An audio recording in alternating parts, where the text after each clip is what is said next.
I would definitely recommend the Garza Law Firm to all my family and friends because I know how he's treated me. I have been playing basketball ever since I can remember. I just finished my 6-year career playing for the University of Tennessee. I feel like we're both striving to be better every day. He's always responded quickly and has always come through with whatever he said that he's going to do. The Garza Law Firm is definitely somebody you want on your team. The Garza Law Firm. Let us help.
In 2001, national-level NASCAR racing returned to Nashville when the 1 1/3 mile Nashville Super Speedway opened and played host to Xfinity and Camping World Truck Series for the first time.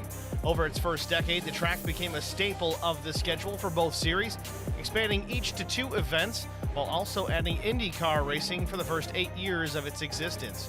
However, without a NASCAR Cup Series date on its calendar, 2011 proved to be the track's final season. It would shut down after choosing not to seek NASCAR sanction for 2012. My, how times have changed. In June of 2020, NASCAR awarded Nashville Super Speedway a Cup Series date for 2021, effectively bringing the track back to life. For the first time, it'll host all 3 NASCAR National Series in June of 21. Like Dover Motor Speedway, its sister track, Nashville features a concrete racing surface that presents a unique challenge to the many real-world racing stars who take it on for the first time. Tonight, it's the Lonestar Racing Truck Series Music City 200 presented by Chastity Tucker Realtor, and it's next on HBR TV.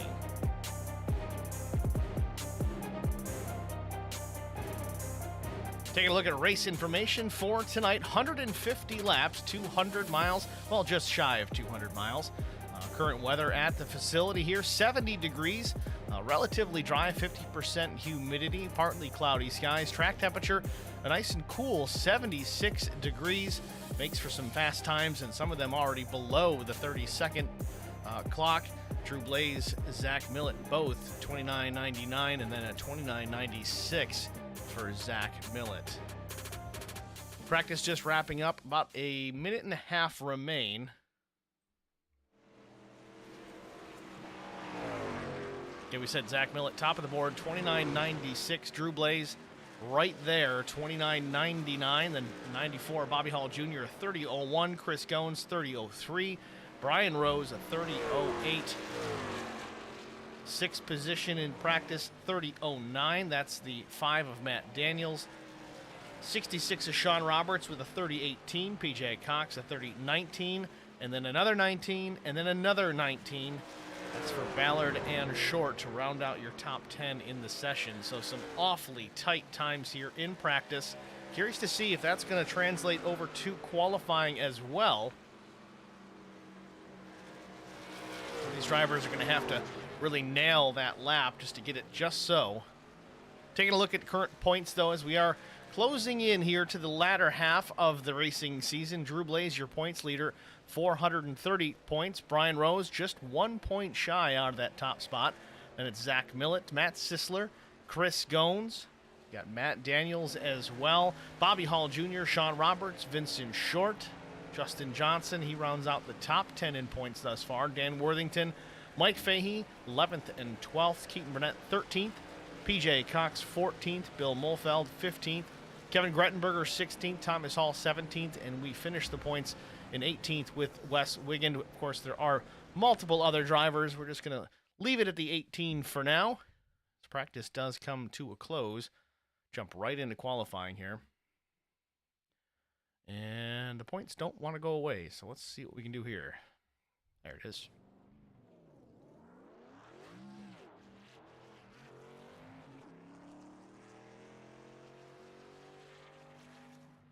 Zach Millett rolls out of pit lane first. As well, many others, Mike Fahey, Vincent Short, Matt Daniels, Drew Blaze. Bunch of drivers rolling off at one time. Millett fastest in practice, certainly a shot at the pole here.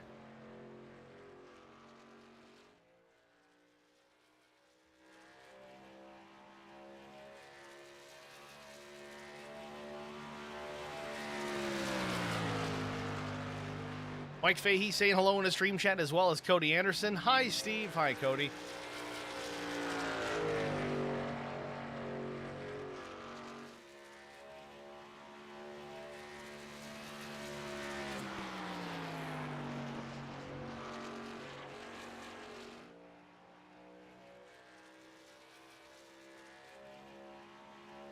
Millett about to lock in his first lap of qualifying, crosses the stripe. 29.962, a quick time for the 3:15. Let's go to Drew Blaze, see if he can beat that. He was very close in practice. He's going to cross the stripe here. What does he chime in at? 30.098. That's his first lap. He's got another crack at it.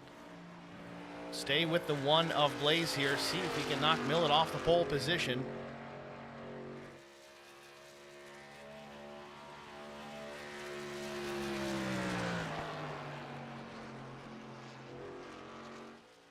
Blaze running right down to the bottom of the racetrack through 3 and 4.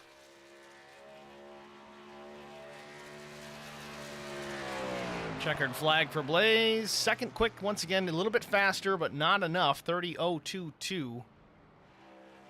Joe Tucker, first lap 30.255. Number 13 F-150. The Lonestar Racing Machine will cross the line here for his second lap. Picks up a little. He's 7th fast. 30.193. Matt Sisler on the racetrack. First timed lap.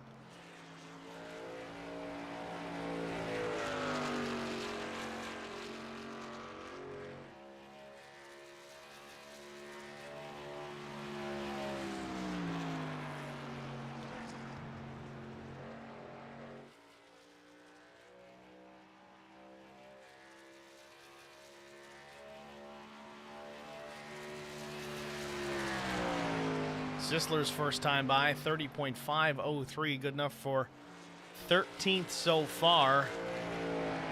Still a heavy hitter to go, definitely a threat for the pole as Bobby Hall Jr.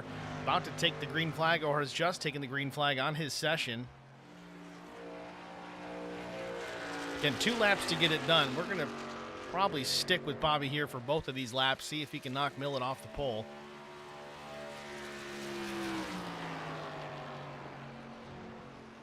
Way down to the bottom, gets the left sides on the painted line. That's going to upset the truck a little bit off corner exit. See what kind of time he has here. Drops it right down to the flat, shortens the racetrack. 30:067, lap 1, a good lap, but not enough just yet. Let's see if lap 2 is any better.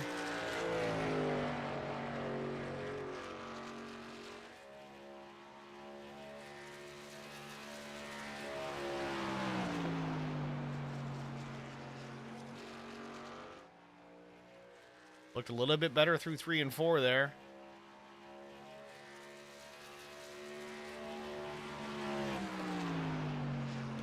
Second quick, front row starting position. Bobby Hall Jr. not enough to take the pole. Good enough to start P2, 30.004 seconds. Good lap for Bobby Hall Jr. Sean Roberts on the track. First lap at 31.45.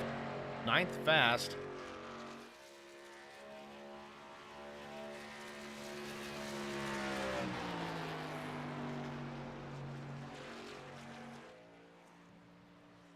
Out of the throttle, loses it there through 3 and 4. That's going to give it up.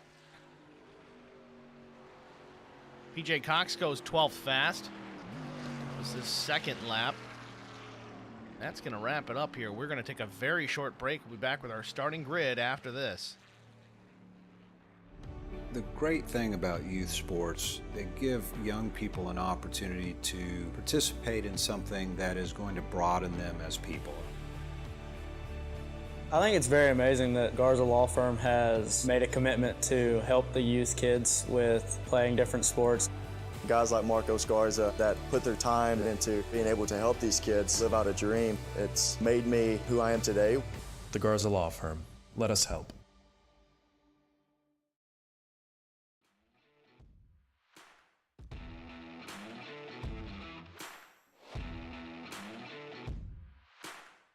Welcome back, ladies and gentlemen. Nashville Super Speedway, the Music City 200 Lone Star Racing Truck Series. Your starting grid on the pole position, the 315 of Zach Millett with a time of 29.962 seconds. Bobby Hall Jr., the number 94 from Flex Motorsports, he'll start outside front row. Starting in row number 2, it is the 1 of Drew Blaze. His outside, it's the 28 of Chris Gones. Starting in the 5th position, the number 89 of Brian Rose, flanked by the number 19 of Mike Fahey. 7th goes to Jeffrey Simpson, the number 42. Matt Sisler rolls off 8th in the number 93. Sean Roberts, the Shenandoah Shine Machine, he'll start 9th. Joe Tucker, the number 13 Lone Star Racing entry, starts from the 10th position. David Ballard, the number 90, he'll start 11th. PJ Cox goes 12th. Carson Conway, the number 72, starts 13th, with teammate Vincent Short to his outside in 14th. Justin Johnson in the 10, Lone Star Racing Zone. He'll start 15th, with Matt Daniels to his outside in the 16th starting position. Jarrett Woodard out of Canada, the number 79, starts 17th. Ken Couch, the 08, he'll start in the 18th spot. Bill Martin, Hagrid's Racing, number 24, starts 19th. Alan Duranco with Flex Motorsports, the number 4, starts in the 20th spot, with Bill Molfeld, the 911, starting 21st. Jesse Redding, the number 21, goes 22nd. With Thomas Hall, the number 83, starts 23rd. 24th starting position goes to Britt Osborne, the 421. Chad Martin gets 25th. Starting shotgun on the field, the number 43 of Jonathan Arnn, starting from the 26th position.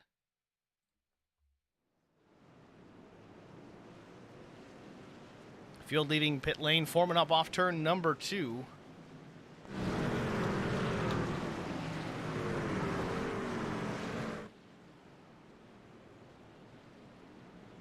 Got 150 laps, just shy of a 200-mile race here tonight. I think it's 199.5, I think is the official race distance. Not going. Waving off the start here. We're going to go 2 laps before we get the green flag, get everybody organized side by side. That's one thing I do certainly like about this league is they don't rush to the start. If they don't have everybody lined up and in position where they need to be, they'll go an extra lap to make sure. It sounds trivial, it sounds kind of silly, but it does make a big difference. If you got guys in a hurry trying to catch the back of the field, sometimes they catch them faster than they anticipate. Then you got guys crashing into each other. This way everybody's formed up right where they need to be. No rushing. Got some guys that are pretty spread out there at the back of the pack, though. A lot of stragglers. Got to tighten that up.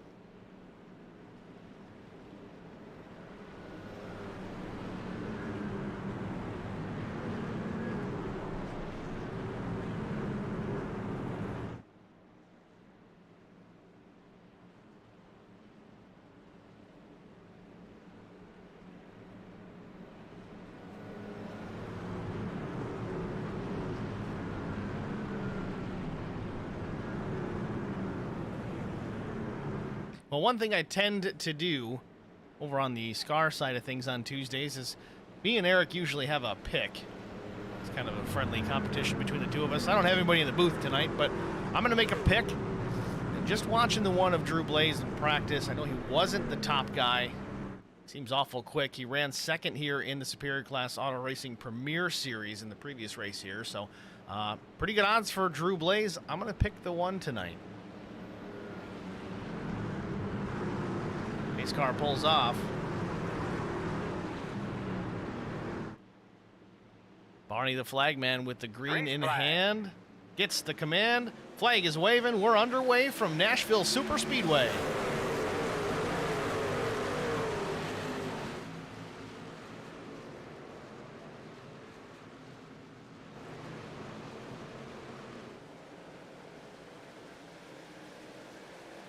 Jeff Simpson real loose off turn 2, gathers it up.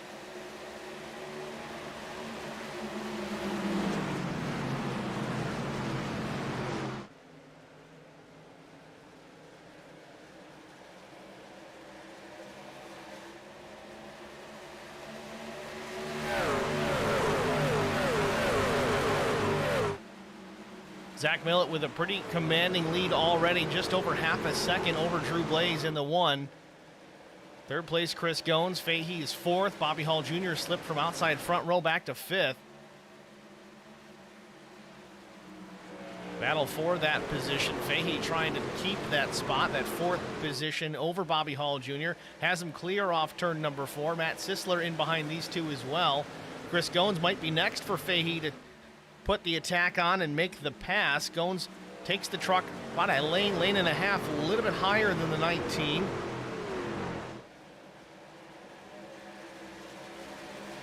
Millett still stretching the advantage over Drew Blaze, almost a full second here, coming to 4 laps on the board. Joe Tucker closing down as well. He's trying to get to the back of Bobby Hall Jr. and possibly Matt Sisler for a couple of positions. Tucker running in the 7th spot.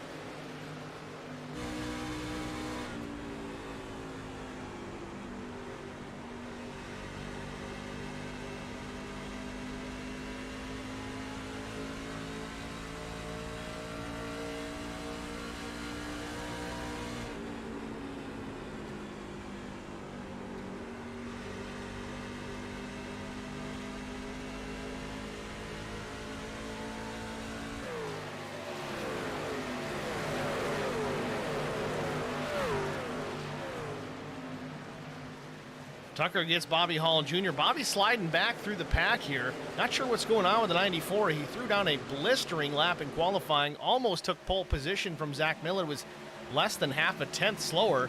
But since the drop of the green flag, he's gone from P2 all the way back to 8th spot. The 05 of PJ Cox right to the tailgate of that F-150 off turn number 4. So Bobby is tucked right in line there with Sean Roberts. Takes a peek to the inside. Now, maybe this is by design. Again, this track here at Nashville, it can produce tire strategy type races. You know, we might have to worry about fuel as well, but tires will come into play later on in the run. Truck really starts to run like dog do, I guess you could say. Can't say the other Jeb Burton words, but either way, this could be strategy for Bobby Hall Jr. Try and save the tires to late in the run and then let these guys just come back to you rather than put forth a ton of racing effort to try and keep or make up positions. This might be a strategy play for the 94. Got Eddie Rose in the stream chat, cheering on the 89 of Brian Rose, picking him to win tonight. Behind Bobby Hall Jr., Vincent Short making a move here on the 05 of PJ Cox. The Sun Drop machine up top. Vincent Short down low through turns 3 and 4. This would be for the 9th position.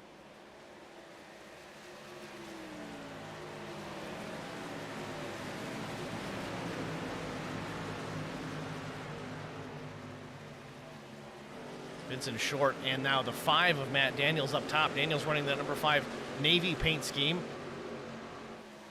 Remember, Vincent Short, if I remember correctly, is an Air Force retired veteran. Yes, indeed, retired Air Force. Probably a bit of pride there trying to fight off that number 5 Navy Tundra Pro. Still not clear. Now he's clear. Daniels get the run into 1 and 2. He will not. So Vincent Short move him or keep him in the 10th position. He was battling with PJ Cox to try and take that 9th position. Then he had some pressure out the back window from the 5 of Daniels. Still out front, though. Millett with the lead, 1.6 seconds over Drew Blaze. The battle for the second spot, still hot and heavy. Chris Goins right there. About a truck length and a half, maybe 2 behind Drew Blaze. And he's also got the 19 of Mike Fahey behind Chris Goins. Goins closes in considerably through turns 1 and 2. Drew Blaze gets the drive out of 2. He's got the exit. He's got the momentum down the straightaway. 10 laps in of 150 here at Nashville Super Speedway. Millett still leads. Blaze second. Goins third. Mike Fahey is 4th. Matt Sisler 5th. Further back, Joe Tucker up to the 6th position. Sean Roberts is 7th. Bobby Hall Jr. 8th. PJ Cox 9th. Matt Daniels has taken the 10th position from Vincent Short. Don't know if he's clear just yet. He is. Daniels to the inside. Short now slips back to 11th. Then we got a car spinning behind. Looks like David Ballard. A little bit of damage. He gathers it back up. We do not get the caution.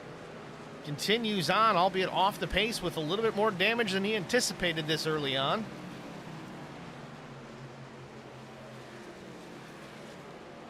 Saw it live, that number 90 Farmington Fire Rescue F-150. Not sure if there was contact, but he definitely got the truck a little out of shape. Slid up the racetrack, might have got the outside wall. Doesn't look like he's got any right side damage though, so that might have been all to the truck to the inside of the 90. Well, Brian Rose back in the 18th spot. He's slipped 13 positions since the drop of the green flag. Don't know if he had an issue on track. The truck looks pretty clean. Again, we talked about Bobby Hall Jr. trying to save some tires early on. That could be the case here for the 89. Maybe a little too aggressive on the tire saving strategy. Maybe not. See if it comes to fruition later on in the run. The key to that, though, is not getting any cautions early. If that happens, tire savings kind of go out the window. It's 21. I think that's Jesse Redding. Might be in the fence just a bit off turn 2. Definitely off the pace. Redding slips back to 18th. Going to give that spot to Brian Rose.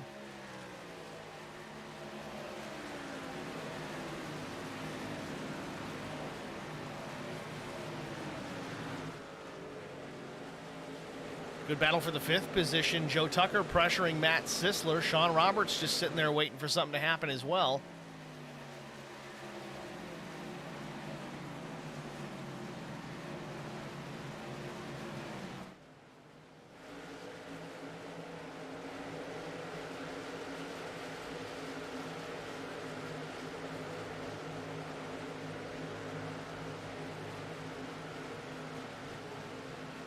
Tucker just trying to find a way around. Definitely seemed to have some speed on the 93 as they got into the middle of 1 and 2, mid-corner, but Sisler drives away down the backstretch, about car length or truck length and a half, but way deep into 3 goes Tucker again, closes in pretty deep.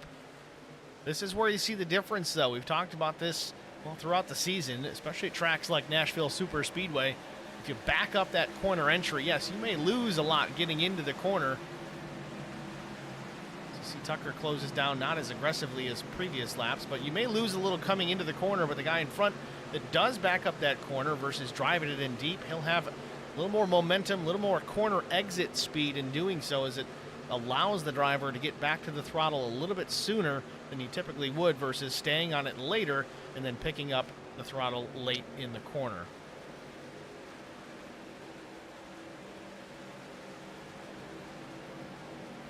Tucker way in deep turns 1 and 2 again. Roberts starting to lose touch with these two as they work off turn number 2.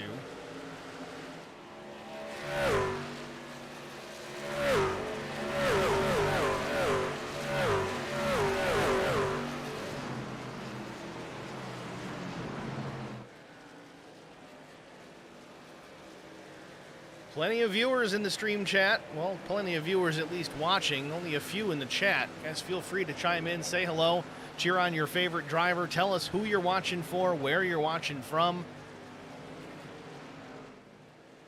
why you're watching. We know Tristan Sykes usually chimes in for a particular reason. We'll get to that later when he shows up.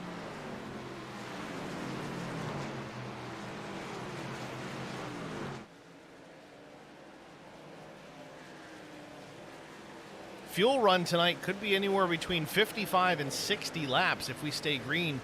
We're about a third of the way into that thus far.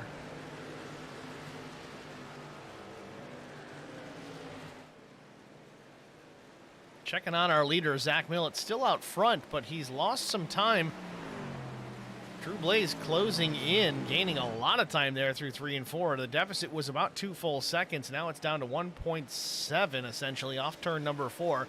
Once again, we talk about tire savings. Drew Blaze maybe not pushing the issue as much so early on in this race. He's now starting to reel Zach Millett in. Again, strategy can certainly play to his hand. Benefit for him is he can work some strategy, but he's also got pretty good pace as well. Kevin Blue says, I'm watching from my driveway. Just got home from work. I don't want to go inside and face the wrath of my wife and kids. So I can just picture Kevin Blue sitting in his truck with the phone in his hand watching this. That very well could be the case. Caution, caution. Caution on the speedway. Quickly tell me what you got. Looks like Vincent Short having some trouble. That could be the case. Matt Sisler around.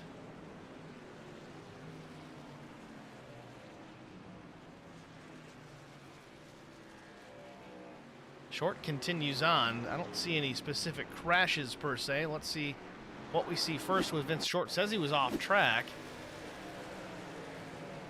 Oh, trying to avoid it, looks like. Big wreck in front of him. I don't know if he got through that or not. Let's see what happened with Sisler. Oh my goodness. How does this even happen? We'll back it up.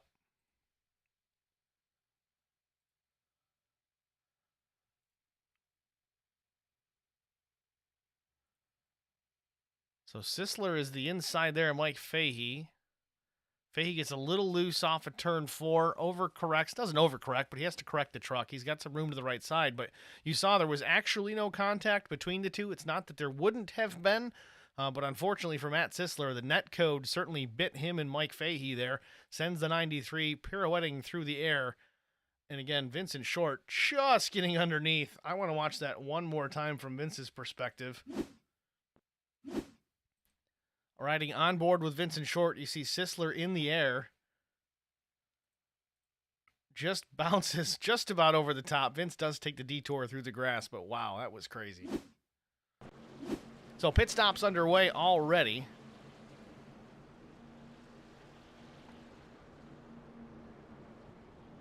Curious if the guys will take tires or not here. They do have 4 sets to play with. Yep, right side's at least for Millett. Can't imagine he's only going to change 2 here, but checking up on Stream Chat again. Let's see, we've got Brandon Minnick saying hi, fam. Let's see, Sean Stamper watching from Gadsden, Alabama. We talked about Kevin Blue in the driveway in the truck, 100% watching on the phone in the truck. Tucker family watching beside the driver. Up to 13, hoping for a win tonight. Minnick cheering on Jonathan Arnn, Matt Sisler. What is going on? How did these guys text and drive? Well, maybe Matt's in the pits. But yeah, sticky wall. A lot of net code there, Matt, it seemed. That's certainly how Fahey got to that right rear. I don't think that was intentional. He got a little bit loose, but I think there was some room for everybody to get through it if it weren't for that net code. Tough break.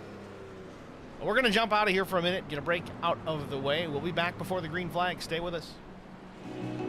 I would definitely recommend the Garza Law Firm to all my family and friends because I know how he's treated me. I have been playing basketball ever since I can remember. I just finished my 6-year career playing for the University of Tennessee. I feel like we're both striving to be better every day. He's always responded quickly and has always come through with whatever he said that he's going to do.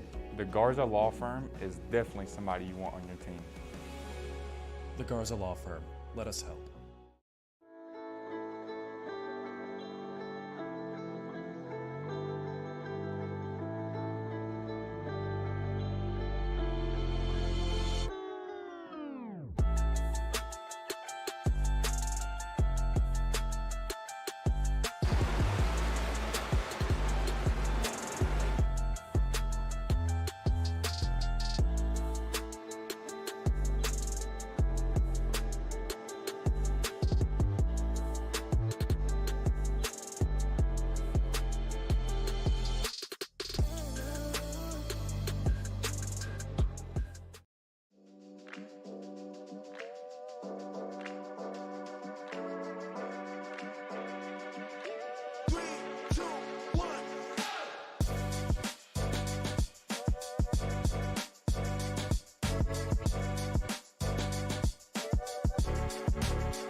Welcome back, ladies and gentlemen, to Nashville Super Speedway.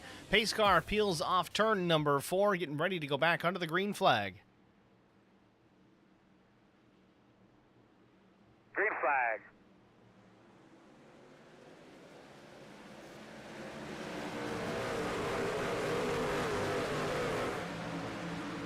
Millett with a big jump. Good restart for the 315. Gets well out ahead of Drew Blaze and Joe Tucker. Tucker, good pit stop up to the second spot after the restart down the back straightaway as he continues now to battle with Drew Blaze. Blaze to the outside, and we got a car spin into the inside. Looks like Vincent Short possibly. If I can get to him, there we go. No caution.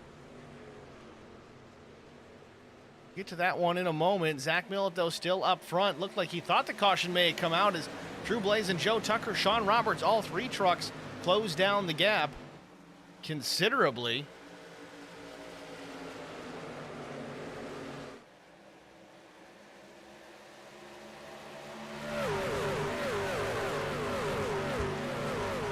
Another car loose off of turn number 2 through the grass by himself. He gets it gathered up, it seems. He's going to be okay.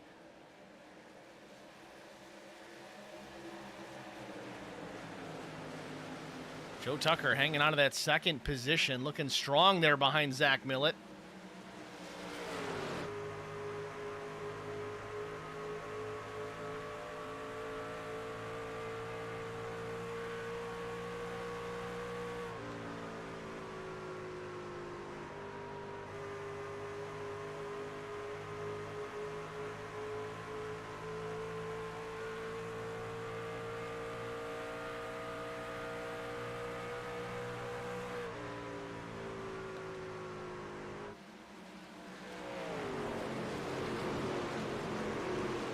Get a look and see what happened after that restart. Vincent Short in trouble down the backstretch. Let's see what precipitated this. Short to the outside. This is off turn 2. PJ Cox to the inside. Not enough room. Vince comes down across the nose of the 05. He's going to hit this wall pretty hard. Noses it in. That's going to hurt that truck significantly. He may be out of this one.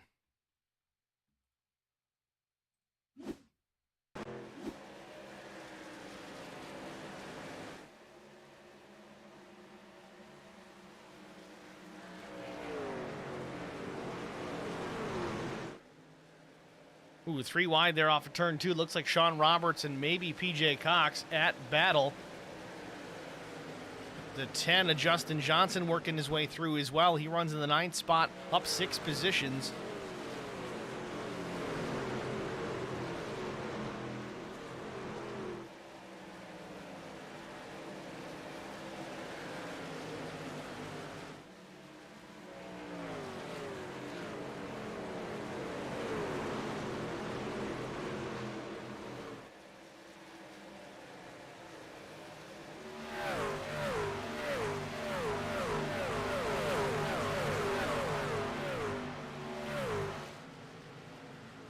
Chris Goins mired back in a little bit of traffic. Not lap traffic, though. This is all for position.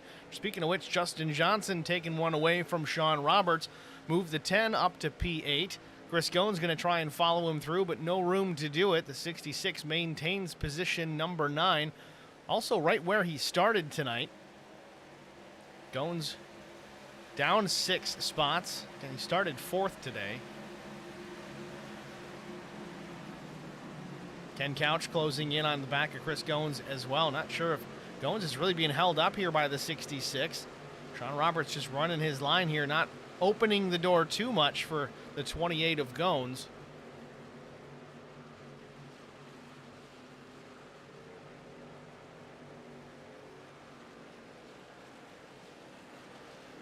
Goins now side by side with Roberts. Crosses the stripe. He'll have the 9th spot. Does he have him clear into 1? Not just yet. Now he does. Ken Couch looking to the inside as well. He wants to take that spot, take advantage. Meanwhile, Carson Conway, he's in behind there in the 12th position, watching the battle unfold just up ahead of him.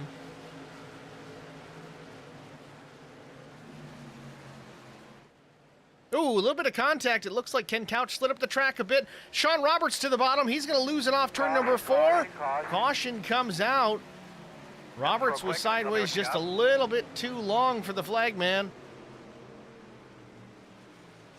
Second yellow of the afternoon for Sean Roberts. There's a little bit of preemptive contact with the 08 of Ken Couch. Got the 66 crossed up down to the apron, and the truck rotates a little more than you want it to at that point. You saw the end result. The 66 comes around.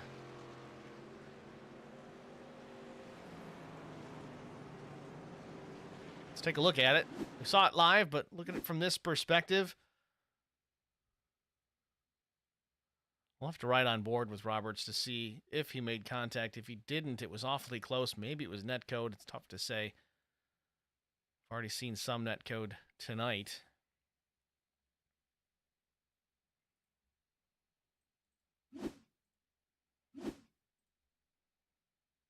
So we'll go full speed here inside the cockpit with Sean Roberts.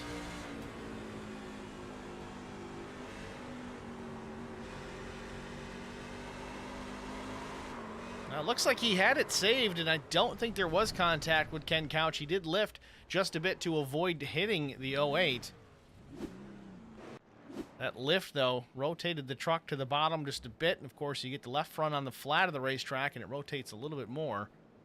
Got some takers already here at pit lane, Bobby Hall Jr. being one of them.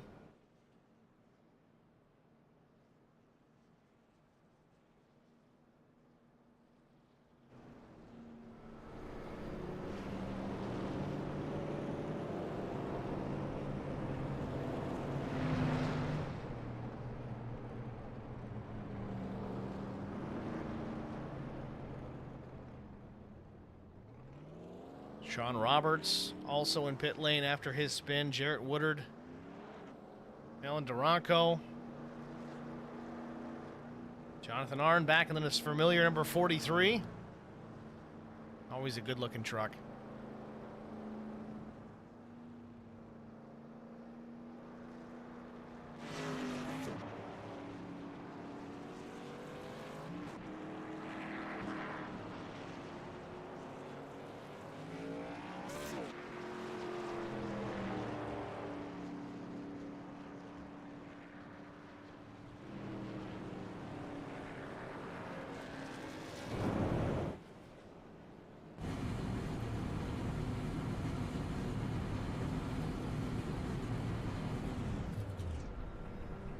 Zach Millett sounds like he's cutting that truck off, saving some fuel. He's got it clutched. He doesn't have it shut down, though.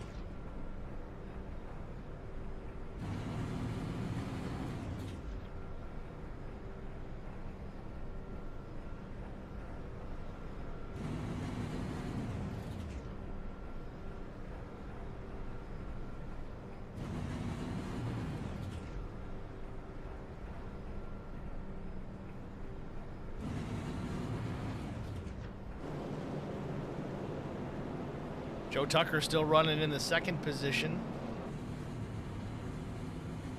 Not quite on the one to go yet. We'll likely get that one to go signal the next time by. It'll be lap 39, so we'll go back to green lap 40. Majority of the lead lap trucks did not opt to hit pit lane. There were a few takers, not many, but watch those that did stop. They may be able to drive up through this field relatively quickly.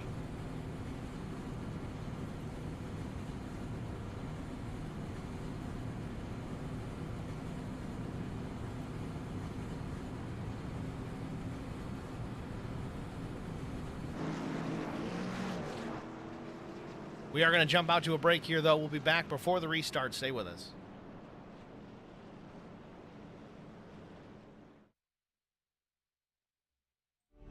The great thing about youth sports, they give young people an opportunity to participate in something that is going to broaden them as people. I think it's very amazing that Garza Law Firm has made a commitment to help the youth kids with playing different sports. Guys like Marcos Garza that put their time into being able to help these kids live out a dream. It's made me who I am today. The Garza Law Firm. Let us help.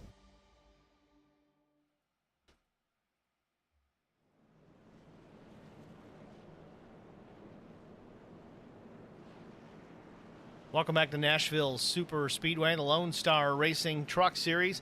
Music City 200, presented by Chastity Tucker, Realtor.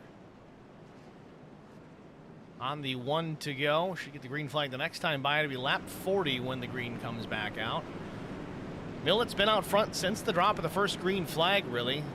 Had some close challengers early on. A little bit of Drew Blaze, a little bit of Joe Tucker.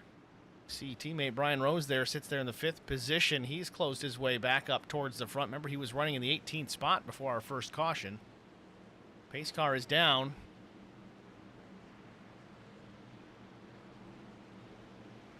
Green flag. Another big jump for Zach Millett. 3-4 truck lengths back to Matt Daniels and Joe Tucker. Daniels to the inside of Joe Tucker. He's going to sneak and take that second position away from the 13, working off turn number 2.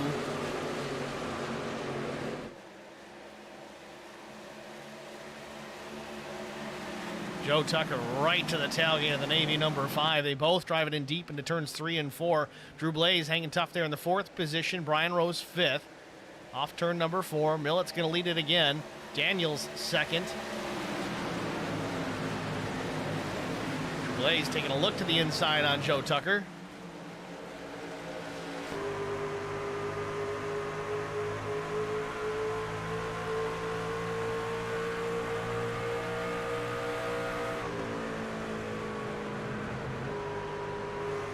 Blaze pulls alongside, puts the power down. He's going to drive off, take the spot. Not clear yet, though. Still battling back. Joe Tucker on the high side.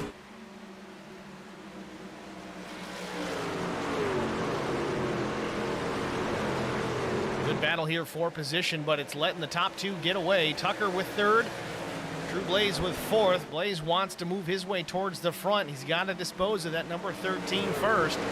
It's proving to be difficult right now. Tucker's still hanging tough to the outside. It's been this way for the last couple of laps.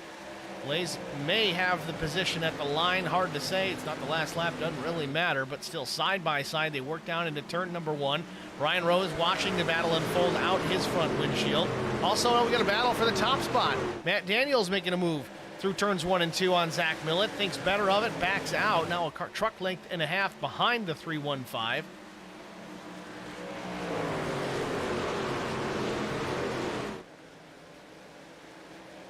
Justin Johnson runs in the 7th spot. A little loose out of 4 and keeps it going straight down the track.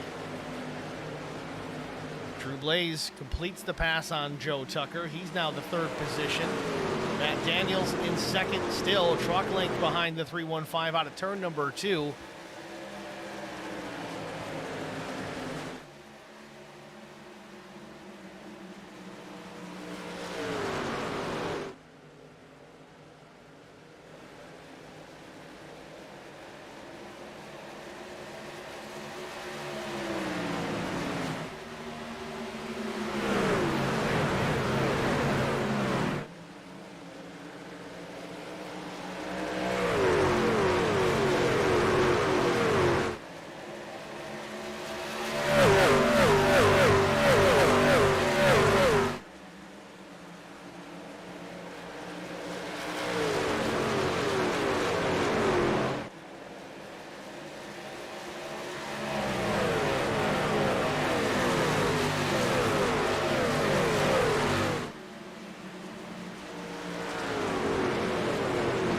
Starting to spread out just a bit. The gap between Millett to Daniels, just about 3.5 tenths. Up and down a little bit through turns 3 and 4. Drew Blaze still 3rd position, 6 tenths off of Zach Millett, closing in as well. Joe Tucker seems to have stabilized in the 4th position. Brian Rose still hanging there in the 5th spot. Just about to lap 50. That puts us at the 1/3 mark. We're just shy of it right now.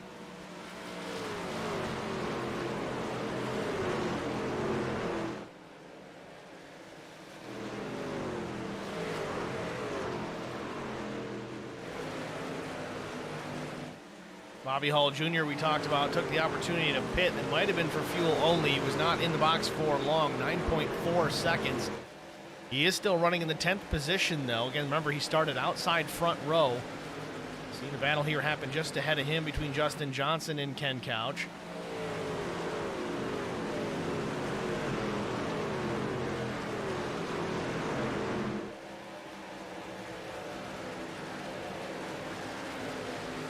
Couch looking to the bottom here on the 10 into turn 3. Justin goes up top, side by side through mid-corner. Both drivers slide up a lane. A little loose for Ken Couch on corner exit. It's going to give the advantage back to the 10. Bobby Hall Jr. is going to be the ultimate beneficiary here, though, as he closes in on both of these trucks.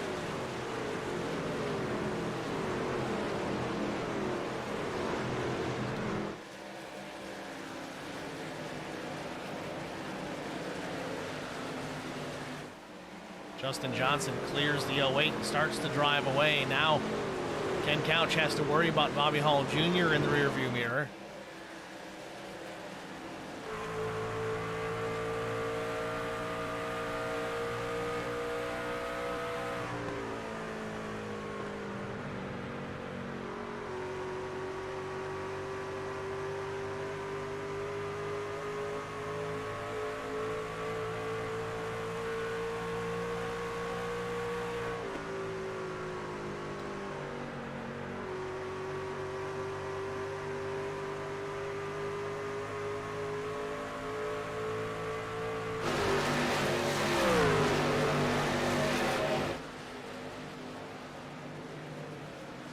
Ken Couch still sits ahead of the 94 of Bobby Hall Jr. That's 9th and 10th. Behind them, it's Jesse Redding, Carson Conway.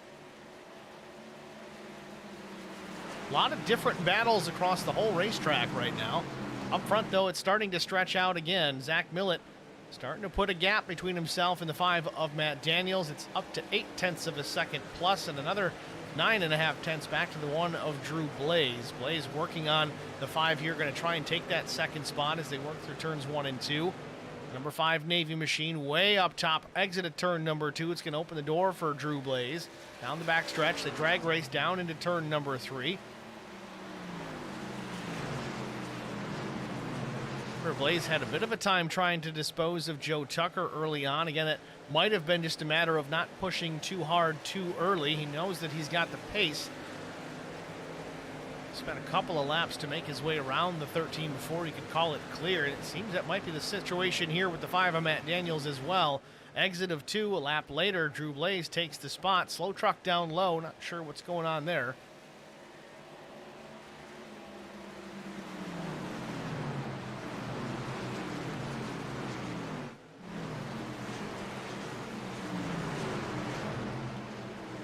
Mike Fahey went off the track. Let's take a look, see what we can see what happened here. It was lap 36. This was a little bit ago. This was coming to green, so let's ignore it. Sometimes it'll get a trigger for stuff like that when you're on a restart. However, Fahey is running in the 26th position. And he is 3 laps down. Certainly use some cautions here if he gets back up into that lucky dog position.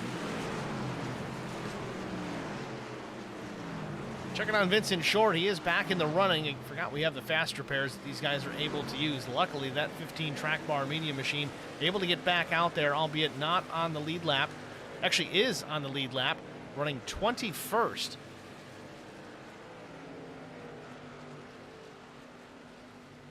The truck on the bottom there is Bill Martin, well off the pace. Right side's definitely showing some damage.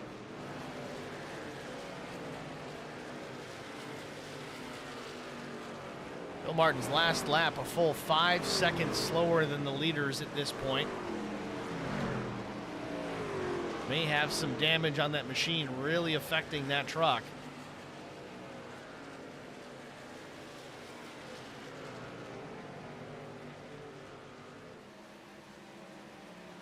Got Nicky Short chiming in, cheering on Vince in the 15. He's got some work to do, Nicky, but he's got plenty of time to do it.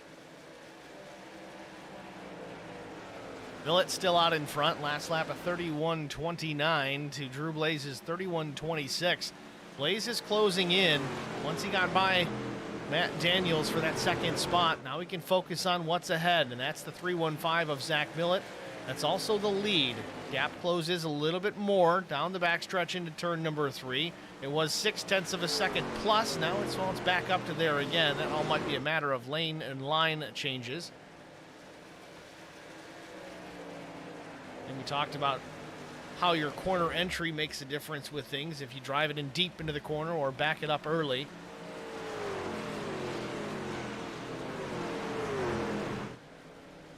Blaze gains about a full 10th there through 3 and 4. He's definitely closing in on Zach Millett.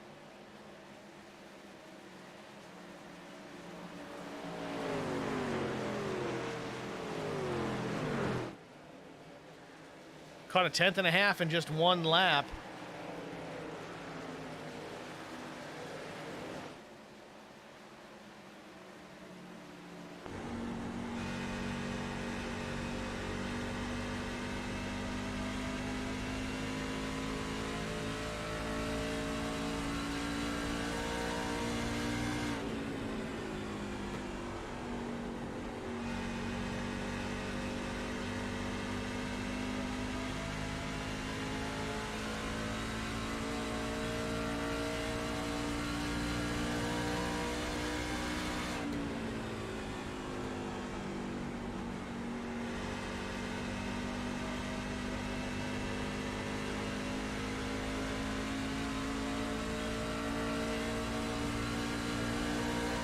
Drew Blaze is there, not even a truck between himself and Zach Millett. Didn't take long, really cut down that deficit, and here he is, challenging for the top spot, coming up to lap 61. Millett with the lead for now. Blaze with a run out of 4. He's going to come to the line here. Will he lead this lap? No, he won't, but next time I'm pretty sure the 1 is going to be P1 as they fight through turns 1 and 2. Millett to the high side, doesn't have the grip to keep the power down. New leader off turn number 2, lap 61. It's Drew Blaze. Just like that, Blaze puts 2.3 on Zach Millett as they get through turns 3 and 4. Zach may have pushed too early, too hard, too much. Blaze was very careful to save his stuff in just the right way. He was able to reel Zach back in from a pretty good distance.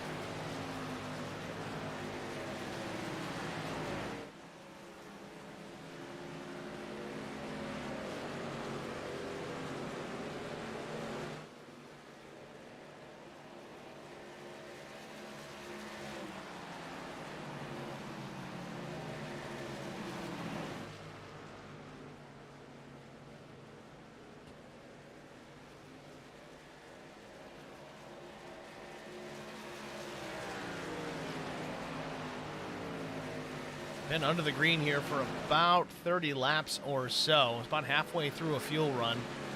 Still got a ways to go before we worry about green flag stops, but it's something that's in the back of everybody's mind, probably especially Zach Millett, as he watches that number 1 Lonestar racing machine get smaller and smaller out the front window of that truck.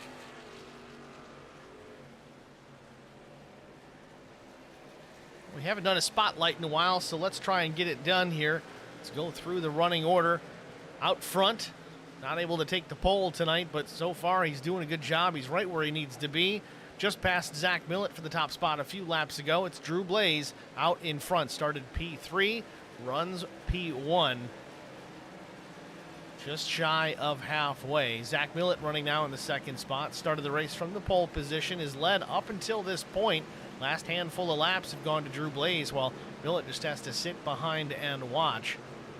Matt Daniels has shown some strength here as of late, especially after the restart. Put a challenge on Zach Millett, got to the inside, was unable to complete that pass. Now currently runs in the 3rd position. Brian Rose started P5 today. We saw him as low as, I think, 19th before a first caution, first round of pit stops. He's worked his way back into the top 5. Brian Rose certainly looking for more, with 1 point shy of points lead as they come into this event. Justin Johnson started P15, quietly working his way towards the front of the field. Currently sits in the 5th position, inches ahead of Joe Tucker. Joe Tucker in the 6th spot. Yeah, maybe a situation where he might have pushed a little too hard too early as well. Of course, Chastity Tucker, big sponsor here tonight of this particular race, the Music City 200. Joe certainly wants to put on a good show. So far, he's making it pretty entertaining. Currently running in the 6th spot, but was a challenge up front not too long ago. PJ Cox running in the 7th position. That's Sundrop 05. looking pretty strong as well. He's worked himself up from the 12th position to run in the 7th spot. Bobby Hall Jr., the outside pole sitter out of Athens, Pennsylvania. Some pretty green Monster Energy colors on that number 94. Slipped very quickly to about this position right initially on the start. Not sure if he had a problem or was just trying to save some tire. But he's battled his way back. Sits comfortably in the top 10, position number 8. We'll see what he's got for these guys as the run goes on. Jarrett Woodard up 8 spots in the 9th position. Out of Canada, number 79. Again, quietly just having a day out here at the racetrack and doing a good job. Sits comfortably in the top 10. Chris Goins, the number 28, sits in the 10th spot. Still top 10. Not for long, maybe. Sean Roberts putting on some pressure, but nonetheless, Chris Goins having a decent afternoon. He was up towards the front battling, qualified well, practiced well. We'll see if he can finish well. As Sean Roberts just to his inside, trying to take that position. Little connection issue for the 66. Briefly has to check up. Little bit of a push in the mid corner there. Slides up, doesn't want to make contact with Chris Goins. Again, Sean Roberts now battling to get into the top 5. Alan Duranko runs in the 12th spot. He's up 8 positions. A lot of big movers here today. Alan running just those classic Toyota colors. Comfortably in the 12th position. David Ballard, the number 90, had some problems early on. Put us under our first caution, I believe, but a little bit of left side damage. Not enough to burn that fast repair. He may use one later on, but for now, it's looking a little rugged, but that's okay. Ballard running in the 13th spot. Jesse Redding back in the 14th position, the number 21 Fanatec entry. Having a solid run here this afternoon. And up 8 positions as well. Having a good drive back towards the front through the field. Carson Conway, the number 72. He runs in the 15th spot. Down a couple, but he's still sitting there. Working on maybe some strategy later on in the run. Try and get those spots back and maybe push that truck into the top 10. Thomas Hall in the 16th spot. The number 83. Another Fanatec entry with Flex Motorsports. Thomas Hall up 7 positions on the day. Bill Molfeld, the number 911 Garza Law Firm entry. He's up 4 positions, runs in the 17th spot. Jonathan Arnn, again, those number 43 STP colors always look good. I don't know about it on a Toyota, but either way, they still look sharp. Jonathan, again, up 8 spots, running 18th. Brett Osborne in the 19th position. Got the Toys for Tots paint scheme. Again, that Toys for Tots race coming up soon here. I think it's our first weekend in December. It'll be covered live here on HBR TV, so keep an eye out for that. We'll get that stuff posted up as it gets closer. Chad Martin running in the 20th position. Number 95 machine out of, looks like Townsend, Montana. Maybe I got that right. And then Ken Couch. Where is he? There he is. The Sim Experience 08. Again, having some connection issues as well. Couch down 3 spots. Might be related to this connection. It seems we have lost Ken Couch.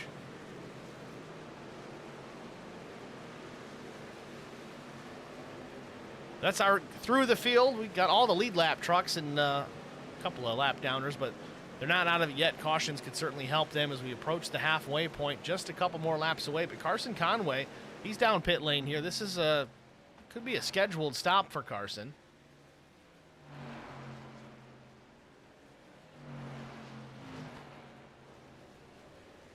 Vincent Short also in pit lane. These guys are teammates. I would assume they're communicating.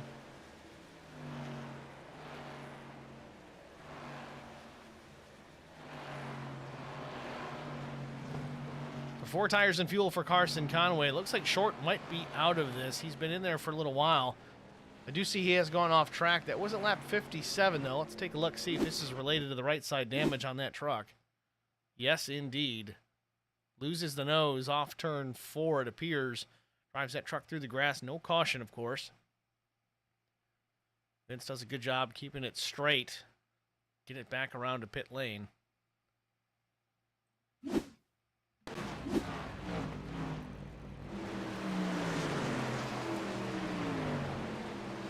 So Drew Blaze starting to encounter some lap traffic. Again, these drivers have pit recently, so they're going to be on a little bit fresher rubber, well, quite a bit fresher rubber than the leaders. So I don't anticipate Blaze closing the gap too much. Again, his last lap, a 31.58, correction, 54. Carson Conway, who just left pit lane, has yet to check in his fast lap, his out lap, 1:04, but see if it's faster with those fresher tires. You can almost automatically assume it's going to be, but these guys are running pretty decent laps considering how late in the run we have gone. Caution. Yellow, Jonathan Arnn, loose off turn 4, spins it through the grass in front of the leaders, actually, and the caution comes out. It's going to trap some drivers down a lap. Just getting ready for some green flag stops here. So this kind of works out for all the lead lap trucks from first all the way back to Britt Osborne in P17. Let's get a look at it quick. We were kind of watching it. Oh, it was more than just a spin. Looks like the 21 was involved in this as well.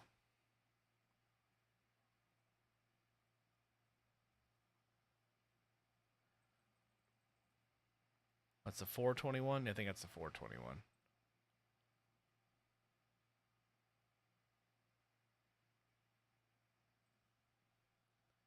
So Conway closes in on Bill Molfeld in a hurry. He has to go way high. Again, Carson was on fresher tires. Molfeld, not the case. And I think Britt Osborne may have just followed Carson up the racetrack, and then he gets himself in the wall. And it seems that same situation for Arnn, but then he just gets to the inside of Britt Osborne. But there you have it. There's our yellow, third one of the day. Leaders in pit lane. Millett, Bobby Hall Jr., Drew Blaze, the first 3 stalls there. Chris Goins parks his in the 4th stall. Drivers are down and away, and Drew Blaze with the whole shot out of pit lane.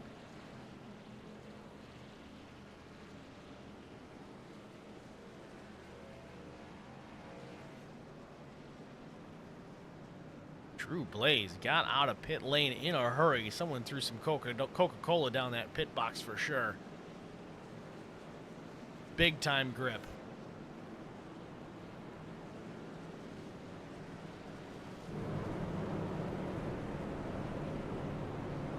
So it looks like Britt Osborne stays on the racetrack, even though he was involved in that caution. There's certainly some right side damage to the truck, but currently he's credited as the leader. Not sure if he's going to stay out there and opt to pit this time. Some drivers are, yes. You see Britt now peels off the racetrack. Carson Conway stays back out. He may get the wave around here.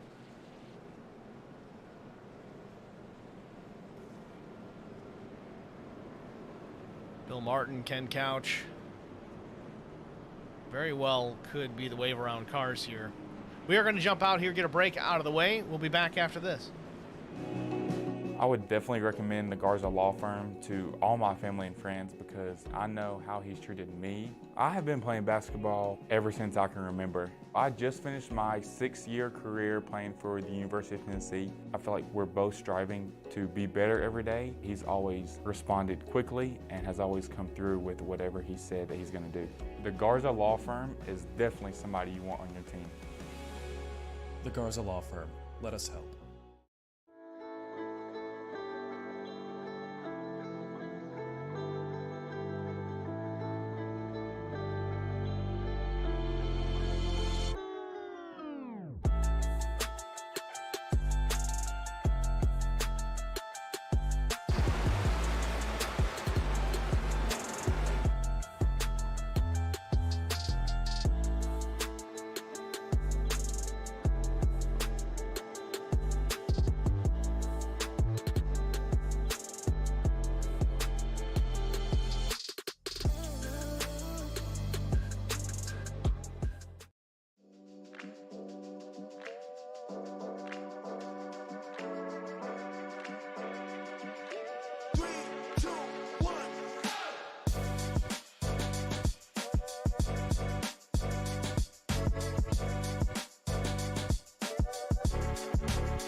Welcome back, ladies and gentlemen, to Nashville Super Speedway. The Chastity Tucker Realtor presents the Music City 200.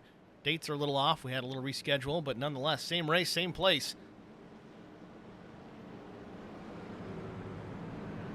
Pace car lights are off, so we are on the one to go. Getting ready to go back to the green flag. Again, our third caution of the event. We are past halfway. Lap 80 of 150. Green will come out lap 81. Pace car pulls off.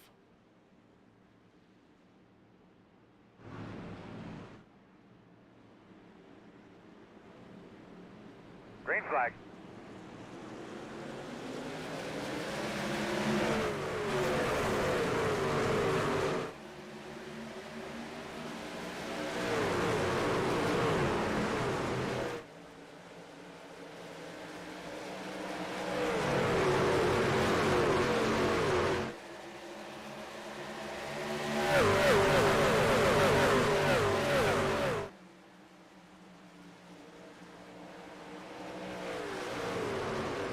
Bobby Hall Jr. out to a big lead here right away. Half a second over now Brian Rose. Brian jumps up and takes the second spot from Drew Blaze. Blaze in that third position, that gold number 1. Now he's got a challenge coming from Zach Millett. Millett running in the 4th spot. Be curious to see how Millett runs here in traffic. It's the first time we've really seen him back with anybody in front of him on fresh tires. It very well could make a huge difference in how he runs this race. Matt Daniels has shown a lot of speed tonight as well. He is there challenging for the position right behind Zach Millett. Everybody on fresh tires here at the front of the field.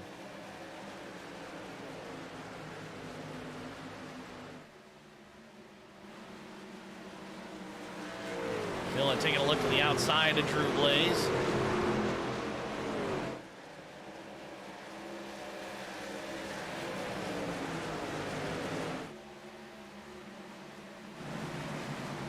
Again, it really does seem like Drew Blaze is just going to be really disciplined here. Save those tires till later on in the run when it really makes a difference. See, Millett gets on by, takes that 3rd position as Drew Blaze continues to free fall. He's back to the 5th position. That sounds like that's not a bad spot, but for Drew Blaze, someone who's used to being out front, definitely some strategy at play, it seems, and it seemed to pay off that last run. As near the end of it, he did reel in Zach Millett, was able to pass him. Millett, on the other hand, here just charging, trying to get back towards the front, but again, it comes at a price. He's going to burn up those tires.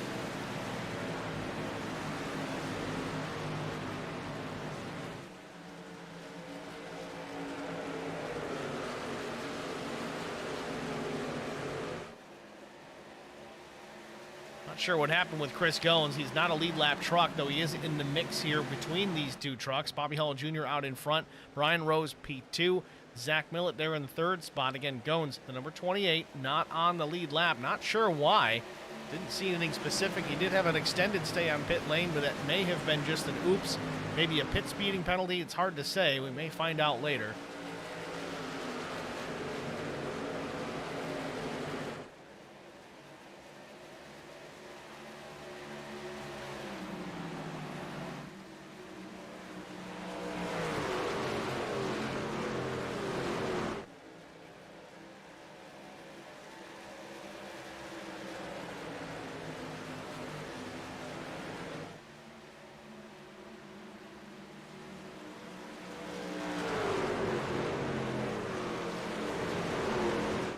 It's a shame Chris Goins being a lap down right now to Bobby Hall Jr. as he's closed down within half a truck length, the 94.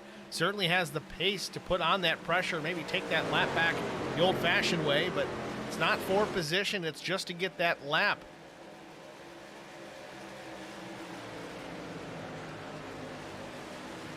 Goins, unfortunately, 2 laps down, so must have had some other issue happen.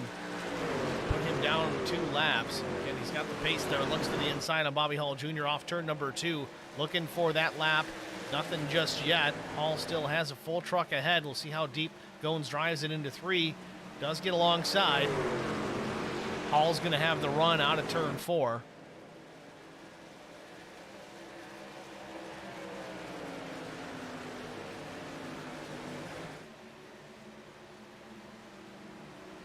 way deep into turns 1 and 2. Bobby Hall Jr. just lets him go, but it opens the door for Brian Rose.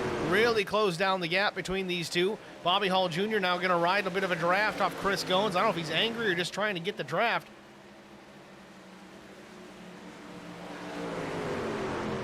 Through all that, Zach Millett took advantage as well. Brian Rose with a little bit of a mistake. Millett goes to the bottom. He's going to take the second spot. That battle is going to allow Bobby Hall Jr. to get a little bit more breathing room between himself and P2, whoever it may be, whether it's Rose or Millett.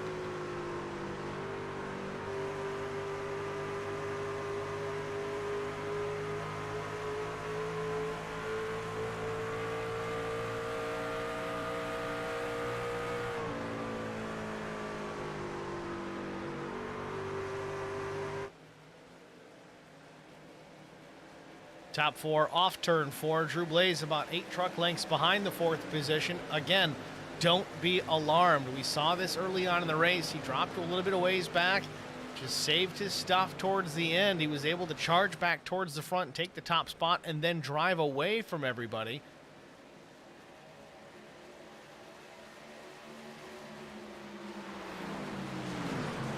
Millett looking to the high side for the top spot. Bobby Hall Jr., the green machine down low. Millett up top, going to carry some momentum out of turn 4. Let's see how much he has at the stripe. It's not going to be Millett. Hall Jr. is going to maintain the top spot. Down into turn 1, though, he's going to try it again. It's also allowed Brian Rose to close up. He drives it in deep but has to check up.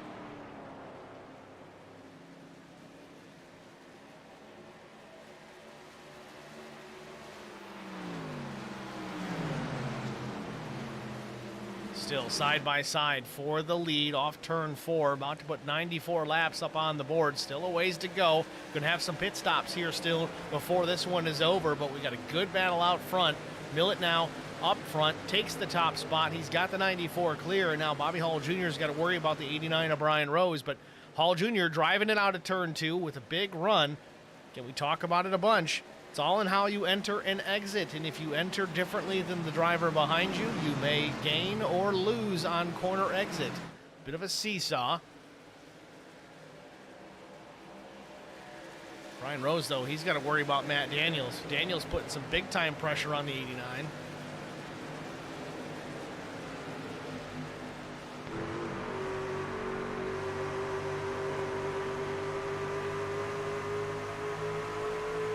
Daniels to the outside.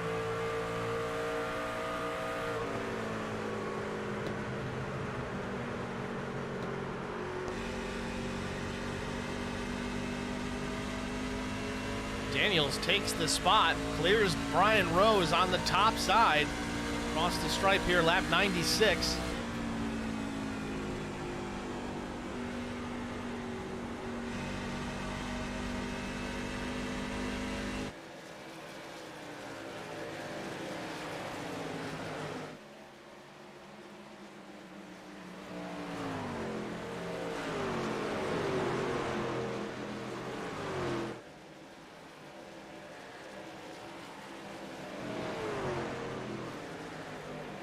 Good battle here for position. Jarrett Woodard among the group.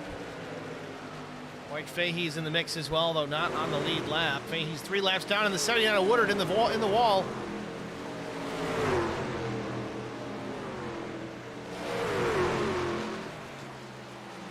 Everybody keeps it straight. A little bit of right side damage on the 79 as they continue on, though. Lead truck in the group, not a lead lap car.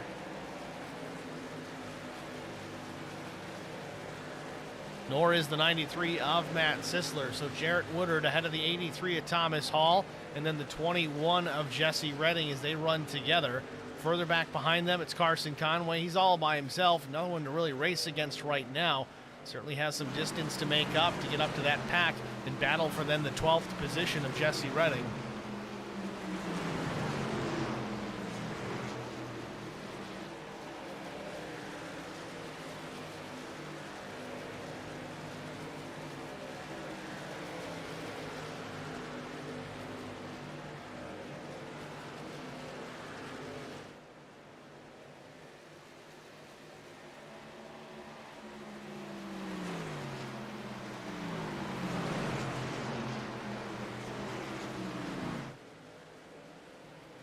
Battle for the second spot getting ready to happen, as well as the battle with Brian Rose and Drew Blaze for fourth.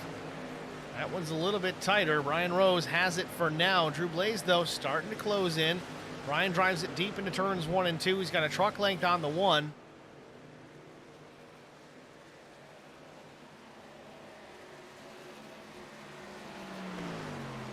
Drew Blaze takes a look to the inside into turn 3. Not much of an argument out of Brian Rose.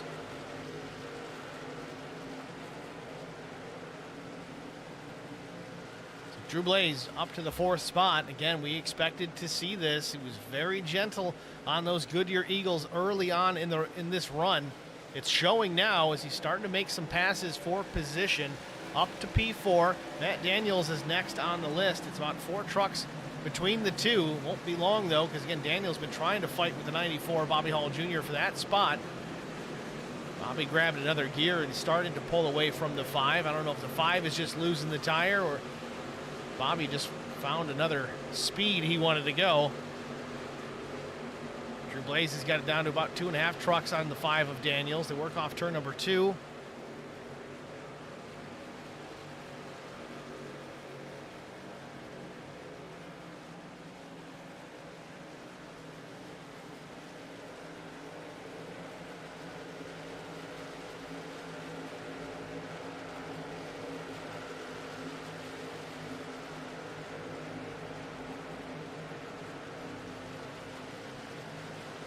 Top 4 relatively settled. Almost a full second between Millett and Hall Jr. 2.5 trucks between the 94 and the 5, and about 2 between the 5 and the 1. Ryan Rose still back in the 5th spot. He's 2.25 seconds behind Zach Millett as the leader. In 6th place, it's Sean Roberts. 7th, Justin Johnson. Joe Tucker still in the top 10 in the 8th spot. PJ Cox 9th. The 79 of Woodard up to the 10th position.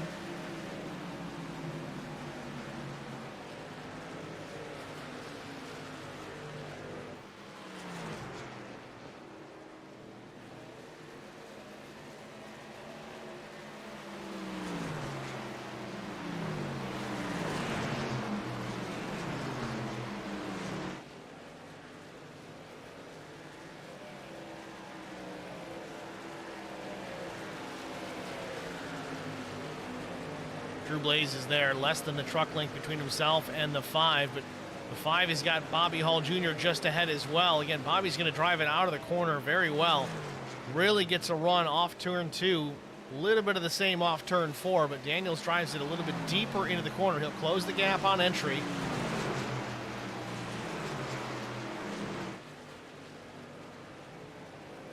And this is the battle for the 2nd, 3rd, and 4th positions. Hall Jr., Matt Daniels, Drew Blaze.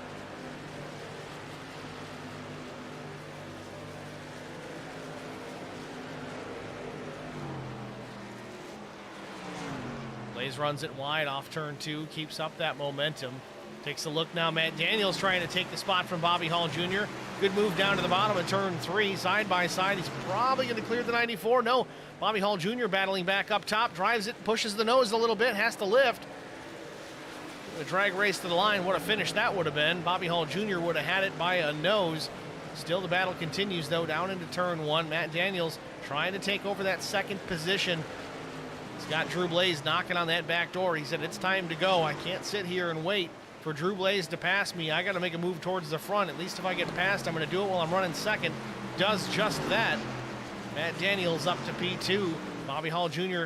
now battling for that 3rd spot with Drew Blaze. Blaze is going to take it. Maybe get a 2 for 1 here, as it's the same photo finish we saw with Hall and Daniels the last lap, but now it's Drew Blaze to the inside. Blaze is going to sneak by on the inside turn 1 and 2. Maybe not, still side by side with Daniels.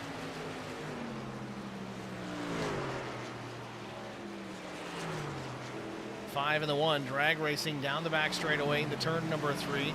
One more attempt here for Drew Blaze to clear the 5. He hasn't been able to do it just yet.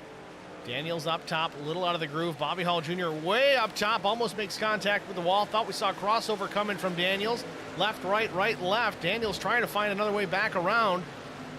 Drew Blaze now, he's got the outside lane. This is going to be to his advantage. Almost contact between the two as the 5 slides up the racetrack off turn number 2.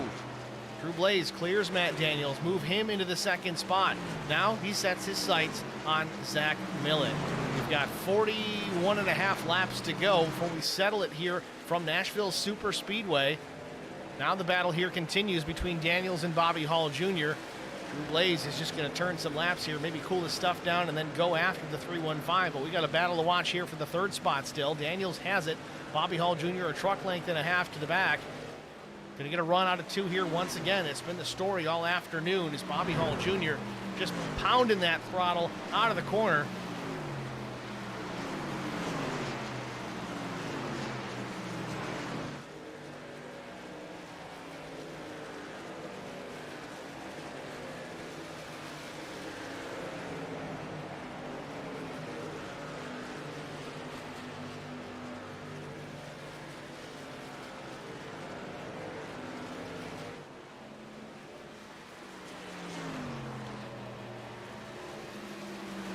Brian Rose still sitting in the 5th position ahead of Sean Roberts. Roberts not able to make that pass just yet.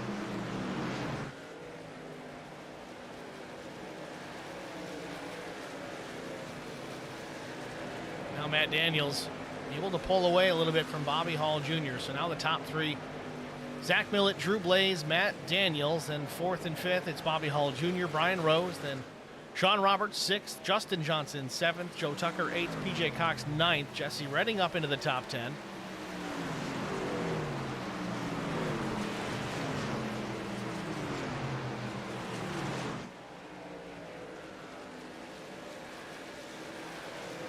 Millett starting to encounter some lap trucks. Britt Osborne beaten and battered. He's going to go to the high side. So Chris Goins might be the next one. Goins is only a lap down now. Again, he got one of those laps back. Man, he would love a caution right about now.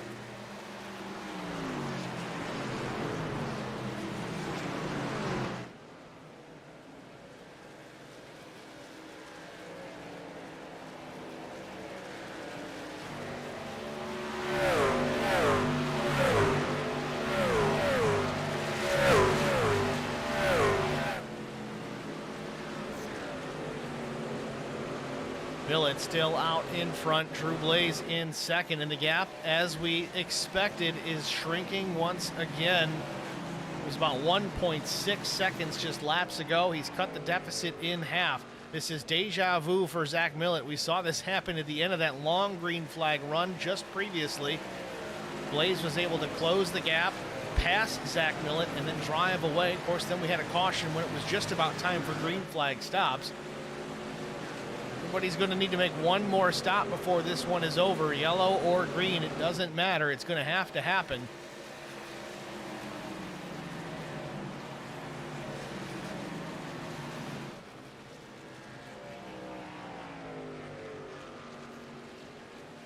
Car real out of shape in front of Zach Millett off turn number 4. Don't know who that was. It might have been Chris Goins. Indeed it was. I don't know if Chris has got a mechanical problem. He seems way off the pace. I say mechanical problem, I mean like with his hardware, his wheel, his pedals, that kind of thing. I don't know if he got crossed up out of 4, but he was way out of shape.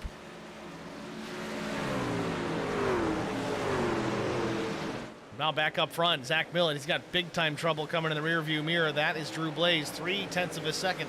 That incident with Chris Goins on the front stretch cost about a half second for the 315 when Drew Blaze was already closing in.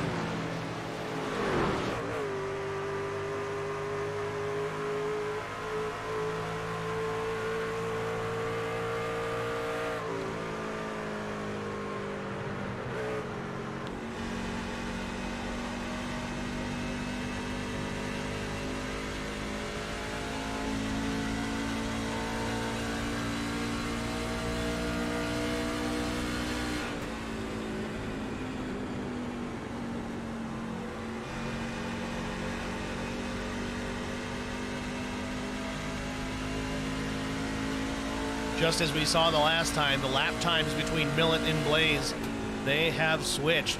Millett 31.64, Blaze a 31.57, almost a tenth of a second quicker is the one of Drew Blaze late in this run. Mastery at work here, saving tires to the end of this. The thing is, though, these guys are going to stop. They're going to pit, put fresh rubber on, and then it's going to be about 30 or less laps to the end. That's half the fuel run. Blaze is going to have to go flat out once that happens. No saving tires then. He's going to have to show what he's got, and in practice, he's got what it takes. So it's going to be a fun one to watch, I'm hoping, between Drew Blaze and Zach Millett. And there's a lot of other guys we saw with fresh tires. They were pretty quick as well, so this could be more than just a two-truck battle to close this race out. We got a caution that could help, maybe? We're not real NASCAR. We're not going to throw a fake yellow, but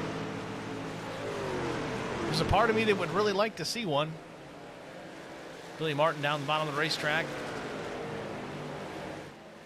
Millett does maintain the lead, though. Drew Blaze still sits there second, about a tenth and a half to 2/10 off the tailgate of the 315.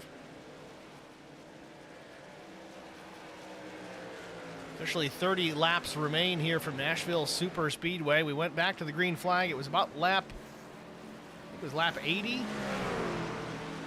41 laps in, so we could see green flag stops with 15, maybe 10, 15 laps to go.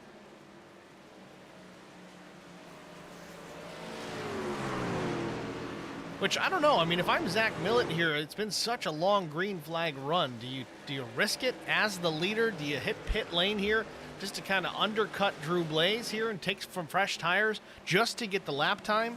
You know, the best lap so far, 30.16. That was out of Zach Millett. They're running 31.62. Is about a second and a half slower on these older tires. If he hits pit lane now, does it drag Drew Blaze down? It almost has to.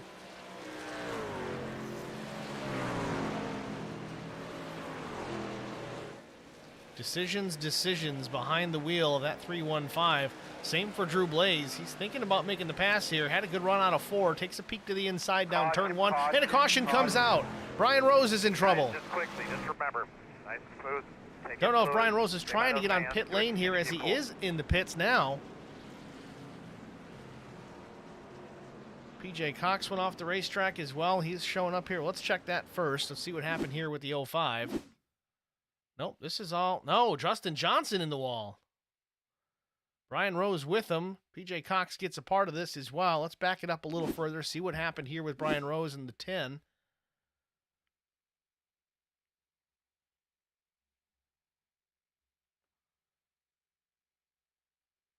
Ooh, looks like Sean Roberts gets to the back of Brian Rose as he's trying to get to pit road.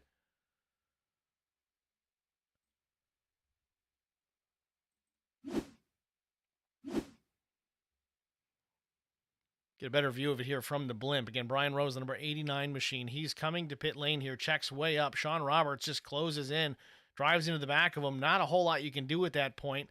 As Brian's starting to spin, Justin Johnson gets a piece of the 89. Then the 05 PJ Cox doing everything he can to avoid. He did a great job to not make contact with the 05. Joe Tucker sneaks by on the inside. But yes, we're under caution once again. Leaders are in pit lane. Let's see what these guys have to do here. 2 tires. Will they even risk it?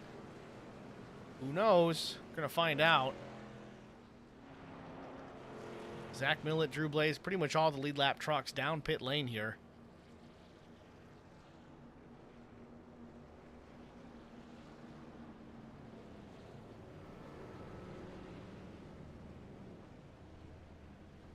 Right sides for sure on the Zach Millett machine.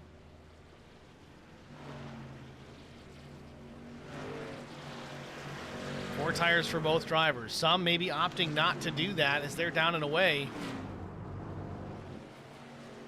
Millett out first, then Drew Blaze, at least from the leaders and how they came in.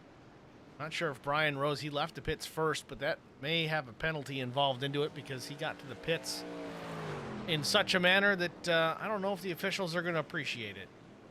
And by the officials, I mean iRacing specifically. A lot of times you get that unsafe entry just based on how he didn't mean to, of course. But he spun down into the pits, used the grass to get to the pits. A lot of times iRacing will kind of ding you for doing that. See, Brian is falling back now, and it looks like Millet is going to take the lead, or keep the lead for that matter. You see the 42 is Simpson. He's going to hit pit lane. And then all these other trucks, I think, are going to be wave around trucks once we get the one to go. So we're going to step aside here. We're going to go side by side. Not that there's any racing action, but you at least see how things sort out. We'll be back after this. I would definitely recommend the Garza Law Firm to all my family and friends because I know how he's treated me. I have been playing basketball ever since I can remember. I just finished my 6-year career playing for the University of Tennessee. I feel like we're both striving to be better every day. He's always responded quickly and has always come through with whatever he said that he's going to do.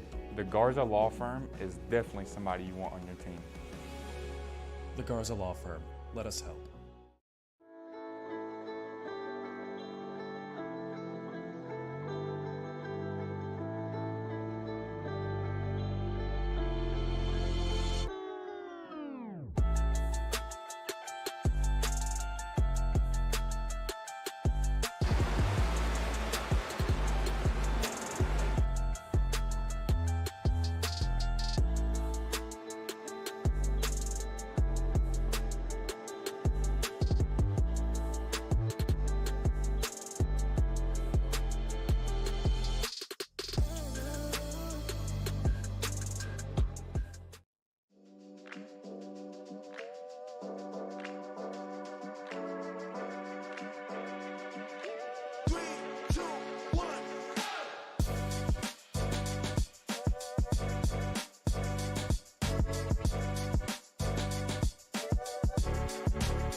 Just wrapping up our fourth caution here from Nashville Super Speedway. We're set up for a battle to the finish between Zach Millet and Drew Blaze. You got Matt Daniels and Bobby Hall Jr., the class of the field, all up in the top four. So we get ready to go back to the green flag with 23 laps to go.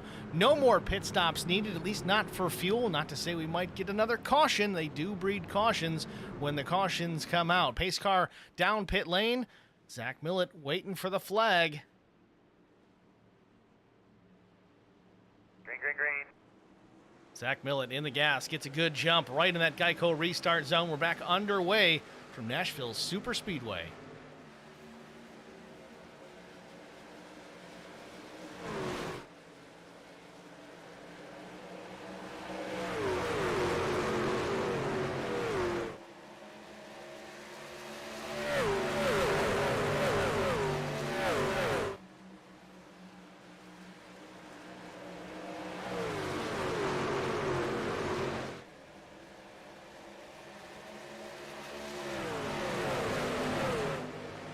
Millet out in front, almost a half-second advantage over Matt Daniels. Again, this is going to be the test. We know Drew Blaze may have been able to save a ton of tire throughout the last couple of long green flag runs, but this is not going to be one of those times. 22 laps to go. It's not going to be that long of a run, so Drew Blaze, he needs to fire off now. He sits there in the third spot ahead of Bobby Hall Jr. Matt Daniels, who's shown incredible pace here tonight, he's up in that second position. Seems to really like this place. We'll see if he can do anything with Zach Millet. But right now, Bobby Hall Jr. putting the pressure on the back of Drew Blaze. This would be for the third spot. Again, Bobby Hall Jr. started outside front row tonight. Matt Daniels, though, he started 16th. He's up in that second position, battling for the lead here with Zach Millet. 10 trucks still currently on the lead lap. Millet, Daniels, Blaze, Bobby Hall Jr., Joe Tucker in the fifth spot, PJ Cox, Jesse Redding having a solid run, Ken Couch also the same, Jarrett Woodard up into the top 10, and the number 90 of David Ballard rounding out that top 10.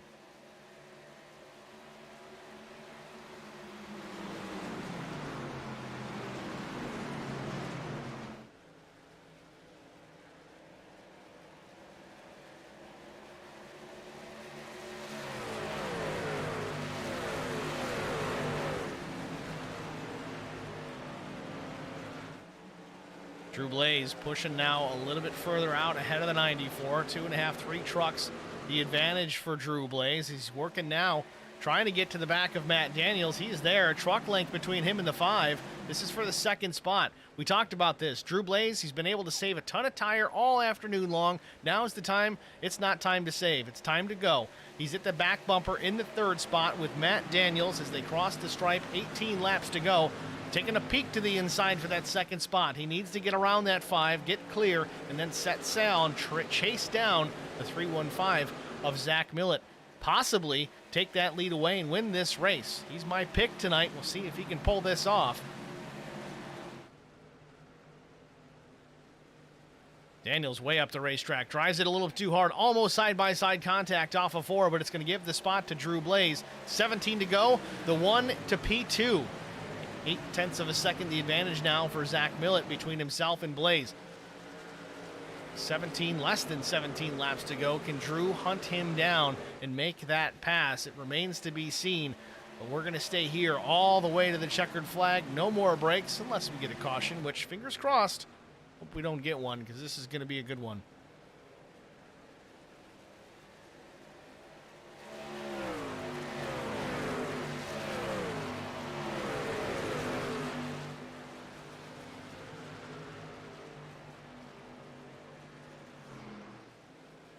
Gap back to second spot, now 0.9 of a second. Blaze is in a hurry. He's running hard, but he's not gaining any ground.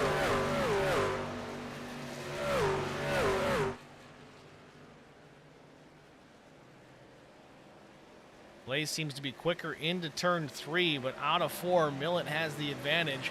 Still about 0.9 of a second, 15 laps to go. Joe Tucker hanging on to the 5th position here, just ahead of PJ Cox, about a truck length and a half between these two.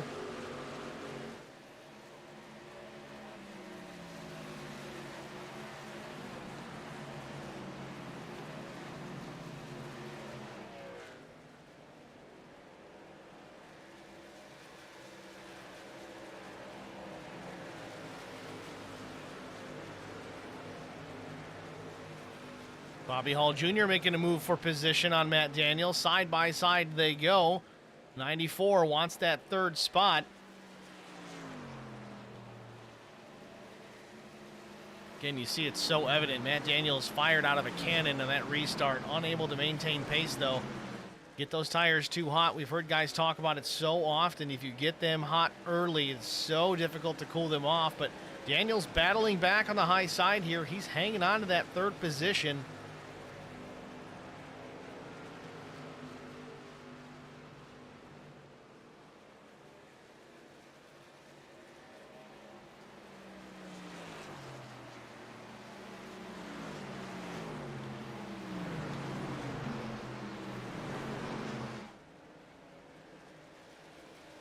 Zach Millett crosses the stripe here, 12 laps to go. Still an 0.8 of a second advantage over Drew Blaze. Drew has cut 1/10 into it. He's going to have to do more than that. Does just that, half a tenth through 1 and 2. Millett gains it back on exit, but last lap, Millett ran a 30.75 to Drew Blaze's 30.67. Drew laying down some fast laps, trying to reel in the 315.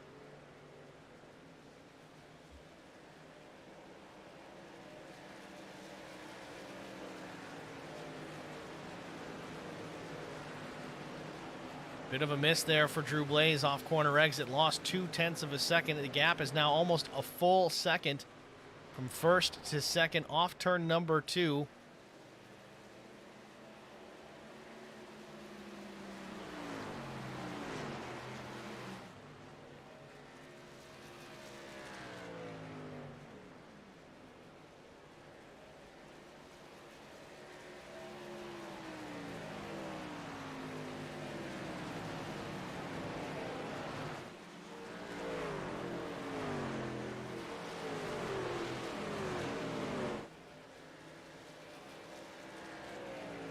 Zach Millett still hanging on to that advantage. It's between 0.9 and a second. Now again, once again, through 3 and 4, the gap closes in. Drew's driving it pretty deep into turn 3, but it's not really benefiting him. Out of turn 4, Millett gains it all back and then some. It's It's about a second advantage as they cross the stripe.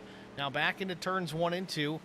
Drops down just a bit. It's just kind of seesawing back and forth. Millett, the 3091, still a little bit slower than Drew Blaze, but the overall, not necessarily as important. It will eventually tick down, and if he continues to do that consistently, yes, Drew can close that gap, but as it stands right now, not fast enough as we're about 8 laps to go. Drew still has to close down a full second to catch, just to catch Zach Millett. Then once he gets there, what does he do? He's got to try and pass him. It's a tall order here on older tires, but it does stand to reason. Drew was a little bit better on those older tires. Maybe he waited a little longer than he had to. Maybe he's still got some in the tank here, but if it's going to go, he's got to go now. Going to be 7 laps to go when Millett crosses the stripe the next time by.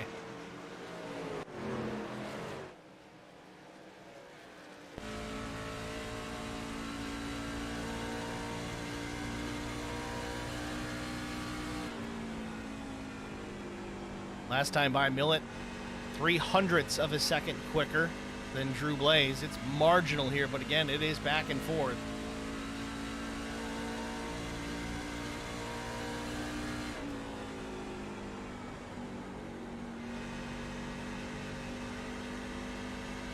Lap truck in between, looks like David Ballard.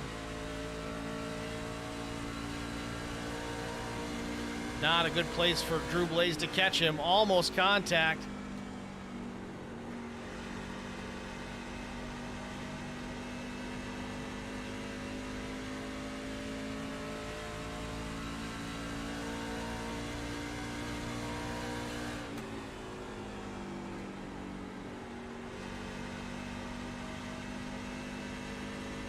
Just listening to Drew Blaze turn laps around this place, he is so smooth. Just not enough.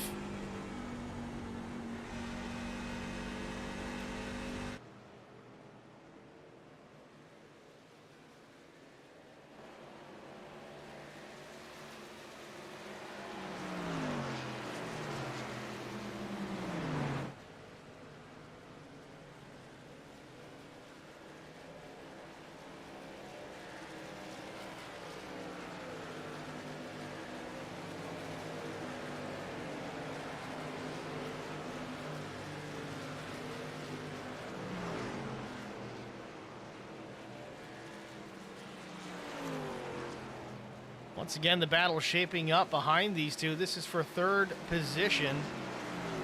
Bobby Hall Jr. dives to the bottom on the 5 of Matt Daniels. Nothing doing there, though. Daniels stays up top, middle of the corner. It's going to carry a lot of momentum out of 4. Bobby's got to chop it down. Doesn't have the run. 3 laps to go for these two to settle that position.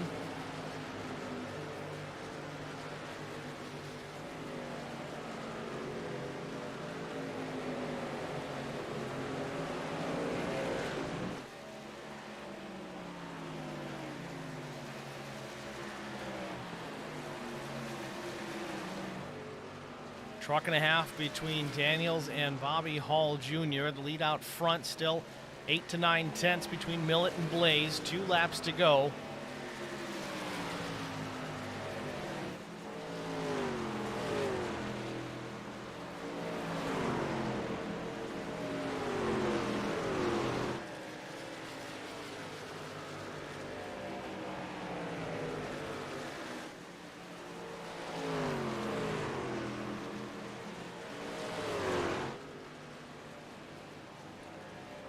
White flag in the air from Nashville Super Speedway. Zach Millett out in front, 3/4 second advantage over Drew Blaze. Drew closes in quite a bit through turns 1 and 2, the closest he's been this run, but Millett drives it out once again. From the pole position, Millett has put on a dominating performance all day. Didn't have the speed on the long run, but the pit stop cycled out. Didn't need the long run. Short run to the finish, a 24-lap shootout. Zach Millett off turn number 4. Checkered flag. He wins the Music City 200. Drew Blaze is going to finish in the 2nd spot. Matt Daniels, I think he's going to hold off Bobby Hall Jr. He does for the 3rd position. Bobby Hall 4th. Joe Tucker, a top 5 finish. A good run for the 13.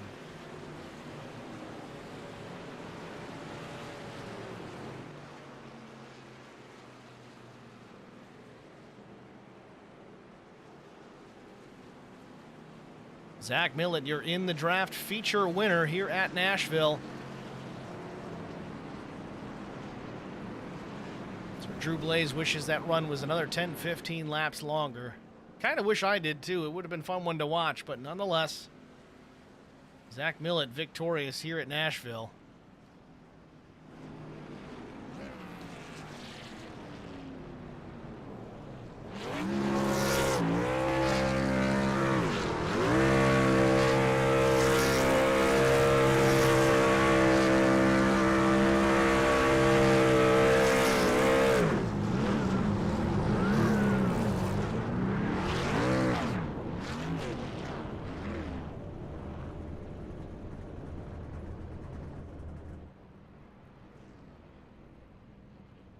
Zach Millett, your winner. We're going to step aside, get a break out of the way, get our top three back into the broadcast booth after this. Stay with us. I would definitely recommend the Garza Law Firm to all my family and friends because I know how he's treated me. I have been playing basketball ever since I can remember. I just finished my 6-year career playing for the University of Tennessee. I feel like we're both striving to be better every day. He's always responded quickly and has always come through with whatever he said that he's going to do. The Garza Law Firm is definitely somebody you want on your team. The Garza Law Firm. Let us help.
Welcome back, ladies and gentlemen. Nashville Super Speedway, the Lonestar Racing Truck Series, Music City 200. It's in the books. Zach Millett victorious. Let's get a word with our race winner here. Get him up into the broadcast booth. Zach, it's Steve in the booth. You got a copy? Hey, Steve, got a copy. Zach, congratulations, man. A dominating performance here this afternoon. Won the pole position. I know you put a ton of practice in this week, varying weather conditions and so on and so forth. But you brought the truck home to P1. There was no tire strategy, I don't think, on your end, because it seemed that later on in the run, Drew Blaze was able to reel you in and pass. What was the mindset coming into tonight? Was there any thought to tire savings, or was it just the typical full send that we come to expect from that S4 guy? Well, there's a little bit of full send on those short runs, but you know, you come into these races and you know a few guys are going to be really good at saving tires. You know, you got Chris Goins, of course, Drew Blaze, and you just kind of expect it, you know, and we try to do some practice runs 30 lap runs here and there to see how they're going to fall off. But it seems like no matter how many runs you do, you get into this race and some of these guys just do it way better. But the only strategy we really had coming into this was to save one set just in case for a late caution. And, just how they felt tonight, it happened, pretty much perfectly. Looking at the top three, I think that may have been the strategy for all three of you guys, because pit count, it was 3 across the board. I think you guys had 4 sets of tires over the wall, so it still would have been awfully fun to watch if the yellow had come out. It really would have come down to you, Drew Blaze, and Matt Daniels. I think Bobby Hall Jr. may have used all 4 of his sets, but nonetheless, I mean, we know, like you said, a lot of guys, some of them for that matter, tend to be really good at saving tires. Drew Blaze is certainly one of them. What was going through your mind at the end of both of those long green flag runs when he was able to reel you in from quite a distance back, put on the pass, and then drive away?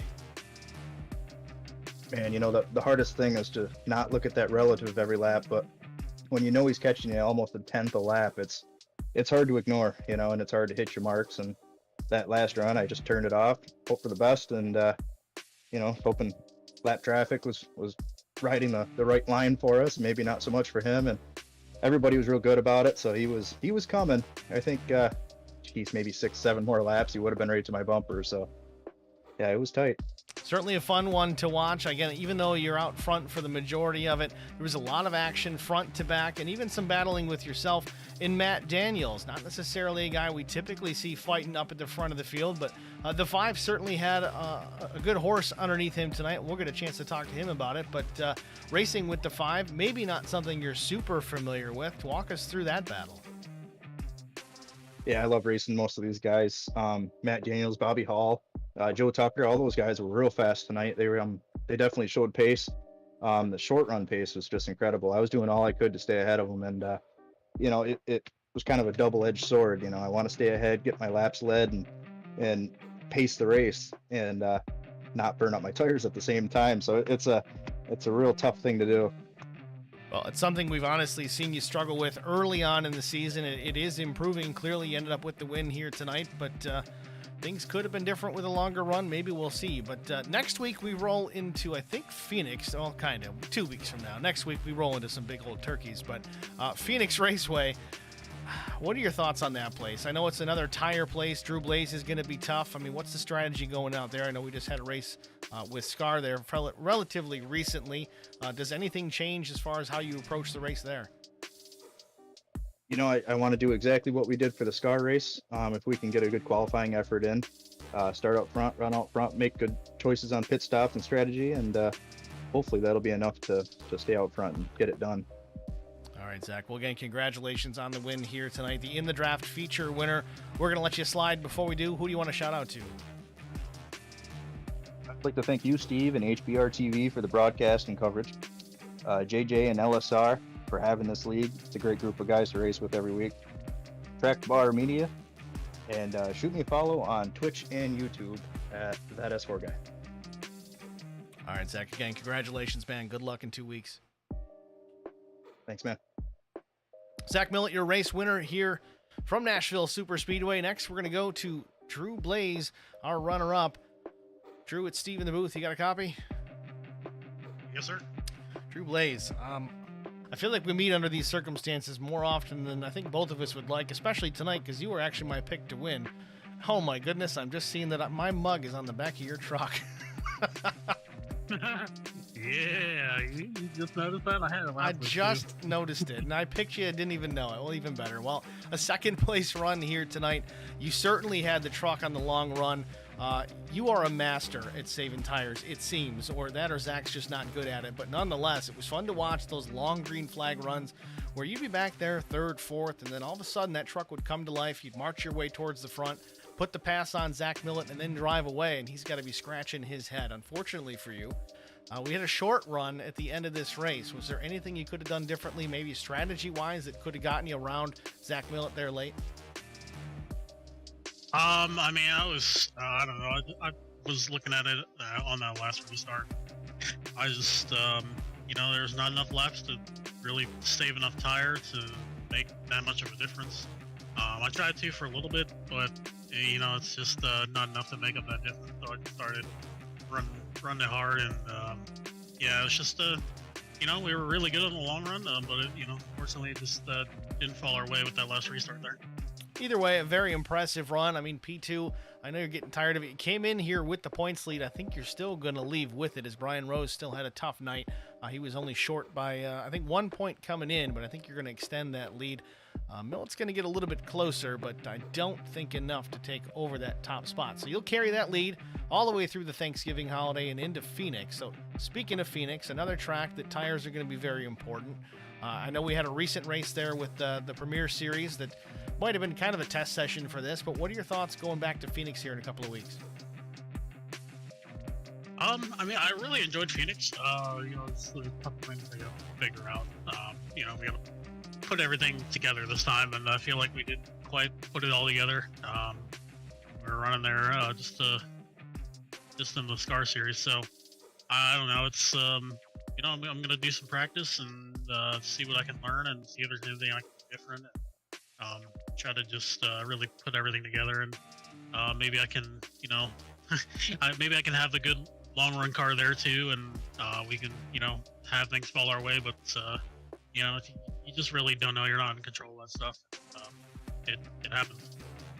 Well, again, either way, a good run, a good performance here tonight, Drew. Congratulations on P2. We're going to let you go, but before we do, I'm sure there's people you want to thank. So if you do, have at it.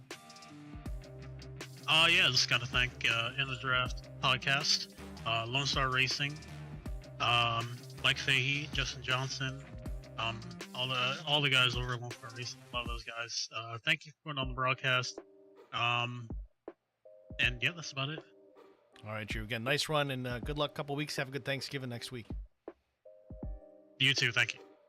It's Drew Blaze, your second place finisher. Now, this is kind of the one I've been waiting for. Let's pull Matt Daniels into the broadcast booth. I feel like we lost him. Where did he go? Oh, there he is.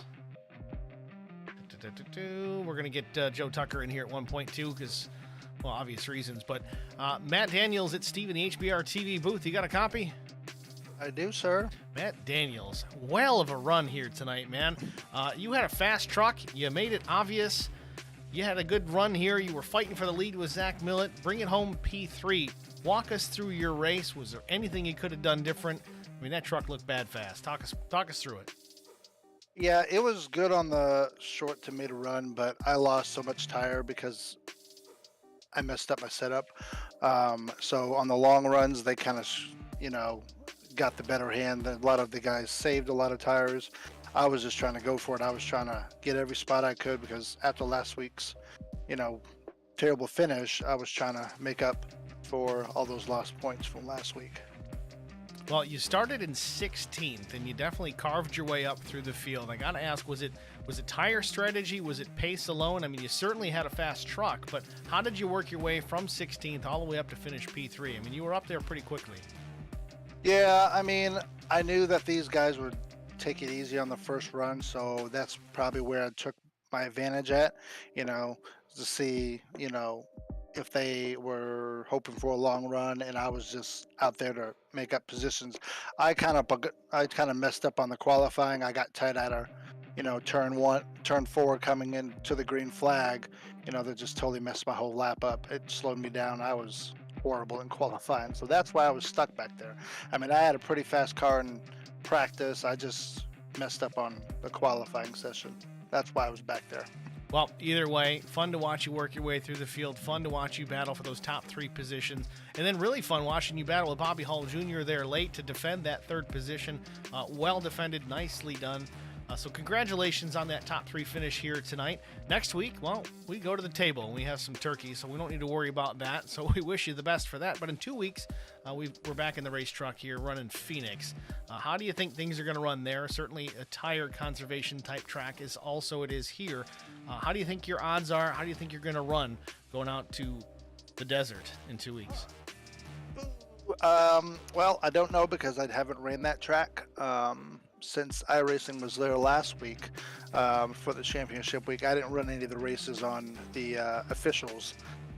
So I have a lot of practice to be until I got 2 weeks to, because I know that track runs loose, especially at So I know a couple leagues that I've ran in the past, they seem to have a lot more cautions than normal tracks, just due to the fact that it's a lot looser in those turns, and a lot of guys try to throttle it up too soon, and that's where most of the mistakes are. So if I can get my 1 and 2 down, I'm pretty sure I can pretty decent at the racetrack in a couple weeks. Certainly looking forward to it. Phoenix Raceway, not a big track that I like to race at, but certainly one that I like to watch and call. I know in real life they haven't figured out how to run great races there.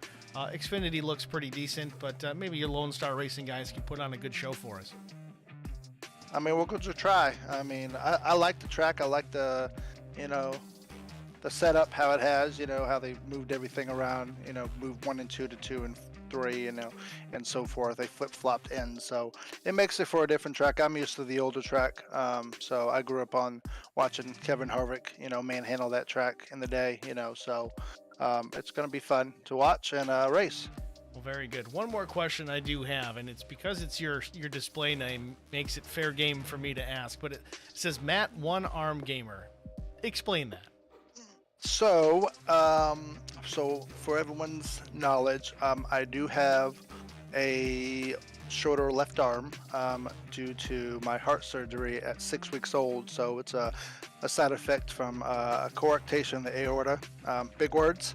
Basically, it means that it was a pinched aorta, and they went in there and did some work in the heart, and it was a side effect. They had to cut off the blood circulation to that part of the body, and it formed basically like a cancer.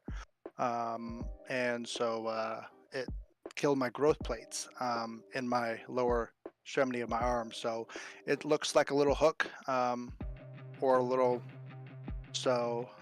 more of a preteen arm, but it's pretty much why I use that name, just because I use my one arm, my good arm, for most of the things that I do in my life.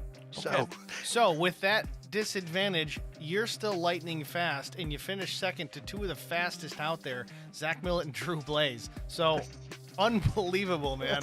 That is pretty cool. Thanks for sharing that story, man. I had to ask. It was going to drive me nuts if I didn't, but that is really cool, and I thank you for letting us in on that little tidbit of information there. Yeah, a lot of people are curious about that name. A lot of times when I join Discords or racing leagues, and so it's a cool little story. I mean, most people don't have stories like that, so I love to share it. Give people a little insight on my history and the health issues that I come across every day, and I'm one of those guys that will not back down from a challenge in real life or on virtual racing. So. Well, it clearly didn't slow you down, Matt. Congratulations on the P3 finish. Again, have a good holiday next week. Enjoy the family and all the good stuff, and look forward to seeing you a couple weeks in Phoenix. I will do that. You guys do the same. Before we let you go, is there anyone you want to thank, Matt? I'd like to thank my wife and my kids.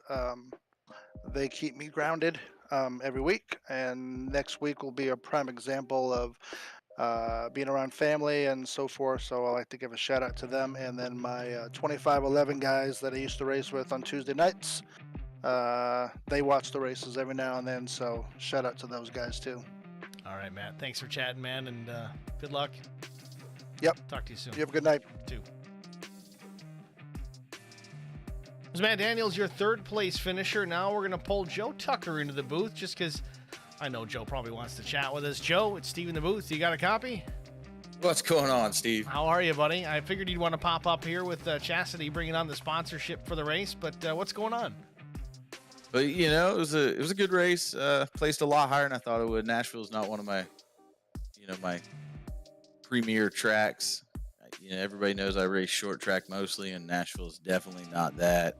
But with it, we sponsored the race. Chastity Tucker Realty sponsored the race. So I had to go out there and give it my best.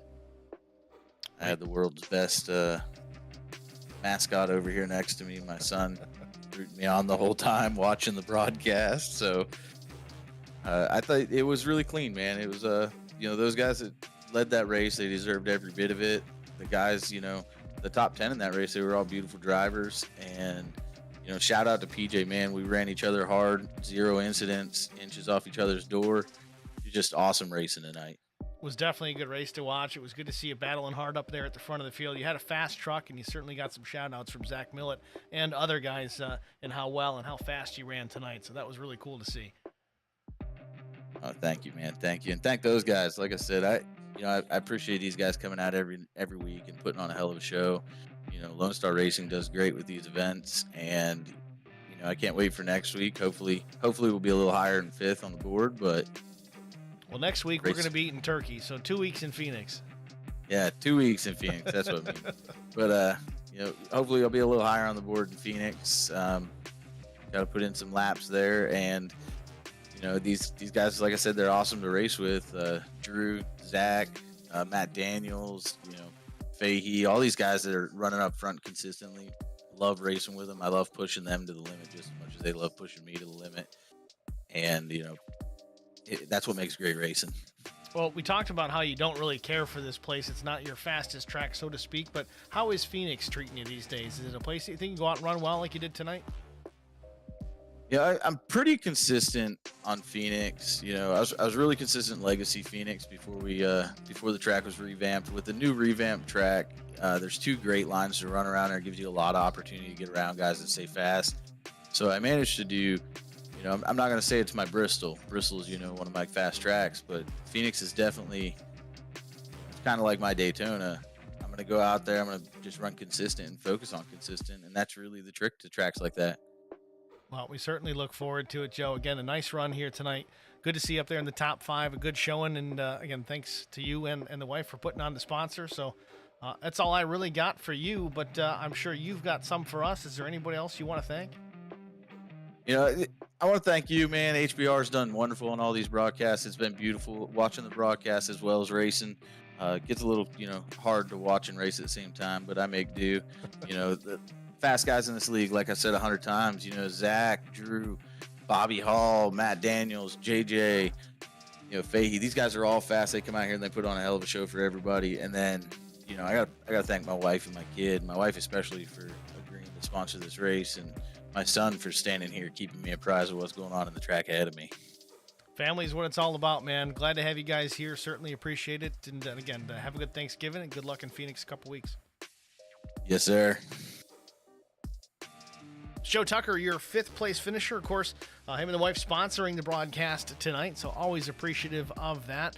Let's jump into our race results, official race results. We talked to a few of them already, but of course, Zach Millett with the victory. Drew Blaze, a strong run here in the 2nd spot. A little bit longer last run. These results might be a little bit different with Millett maybe in the 2nd spot. Drew Blaze with the checkered flag. Matt Daniels was 3rd. Bobby Hall Jr. finished P4. Joe Tucker was 5th. PJ Cox was 6th. Jesse Redding came home in the 7th position. Ken Couch is solid top 10. He finished in the 8th spot. 9th went to Jarrett Woodard. 10th was Brian Rose, even after having some issues, still brought home a top 10. Carson Conway finished in the 11th position, I think 1 lap down. Let's see, Thomas Hall, Bill Mulfeld, 12th, 13th. David Ballard was 14th. Chris Goins, after a tough night, was strong early, finished 15th. Jeff Simpson was 16th. Mike Fahey, the 19th, he finished in the 17th position. Britt Osborne was 18th. Sean Roberts finished in the 19th spot. Matt Sisler was 20th. Bill Martin, 21st. Justin Johnson, 22nd, after really getting into Brian Rose after he got sideways trying to get to pit road after contact with Sean Roberts. It was actually a pretty significant wreck for many involved. Justin Johnson, an unfortunate 22nd place finish, 27 laps down. Jonathan Arnn, the 43, he finished 23rd. Chad Martin, 24th. Alan Duranko was 25th. Vincent Short, 26th, 92 laps down. A tough night for the number 15. Thank you guys for watching tonight. Again, a little bit longer race than we usually have. We're a little over 2 hours. That's okay. It was a good one to watch. I had fun. I hope you guys did. We had a strong group in the stream tonight. A bunch of you guys got in here a little bit late and got the chat going. Certainly do appreciate that every week. If you haven't already done so, you know the deal. Like, follow, share, subscribe, turn on the notifications. If you like what you saw, please, it does help us. I know I say it every week, and it's usually the same crowd, but there's some of you, I'm sure there's some of you that watch every week that haven't done it. So please, you're here, you're watching, you're enjoying it. Help us out. Give us those likes and follows. It really does help push this to a wider audience, and that does nothing but help the channel. So if you don't know the link, we broadcast on the YouTube side, so youtube.com/@HBRTV and the number 1. Also on Facebook, no streaming there, but a post here and there. Facebook.com/HBRTV, the number 1. So like and follow, share, subscribe, notifications on for both platforms. We certainly do appreciate it. That's going to wrap it up for us at HBR TV. I'm Steve Singer. Congratulations to Zach Millett. You guys all have a great Thanksgiving next week. We'll see you in 2 weeks at Phoenix. Thanks for watching, folks. Have a good night.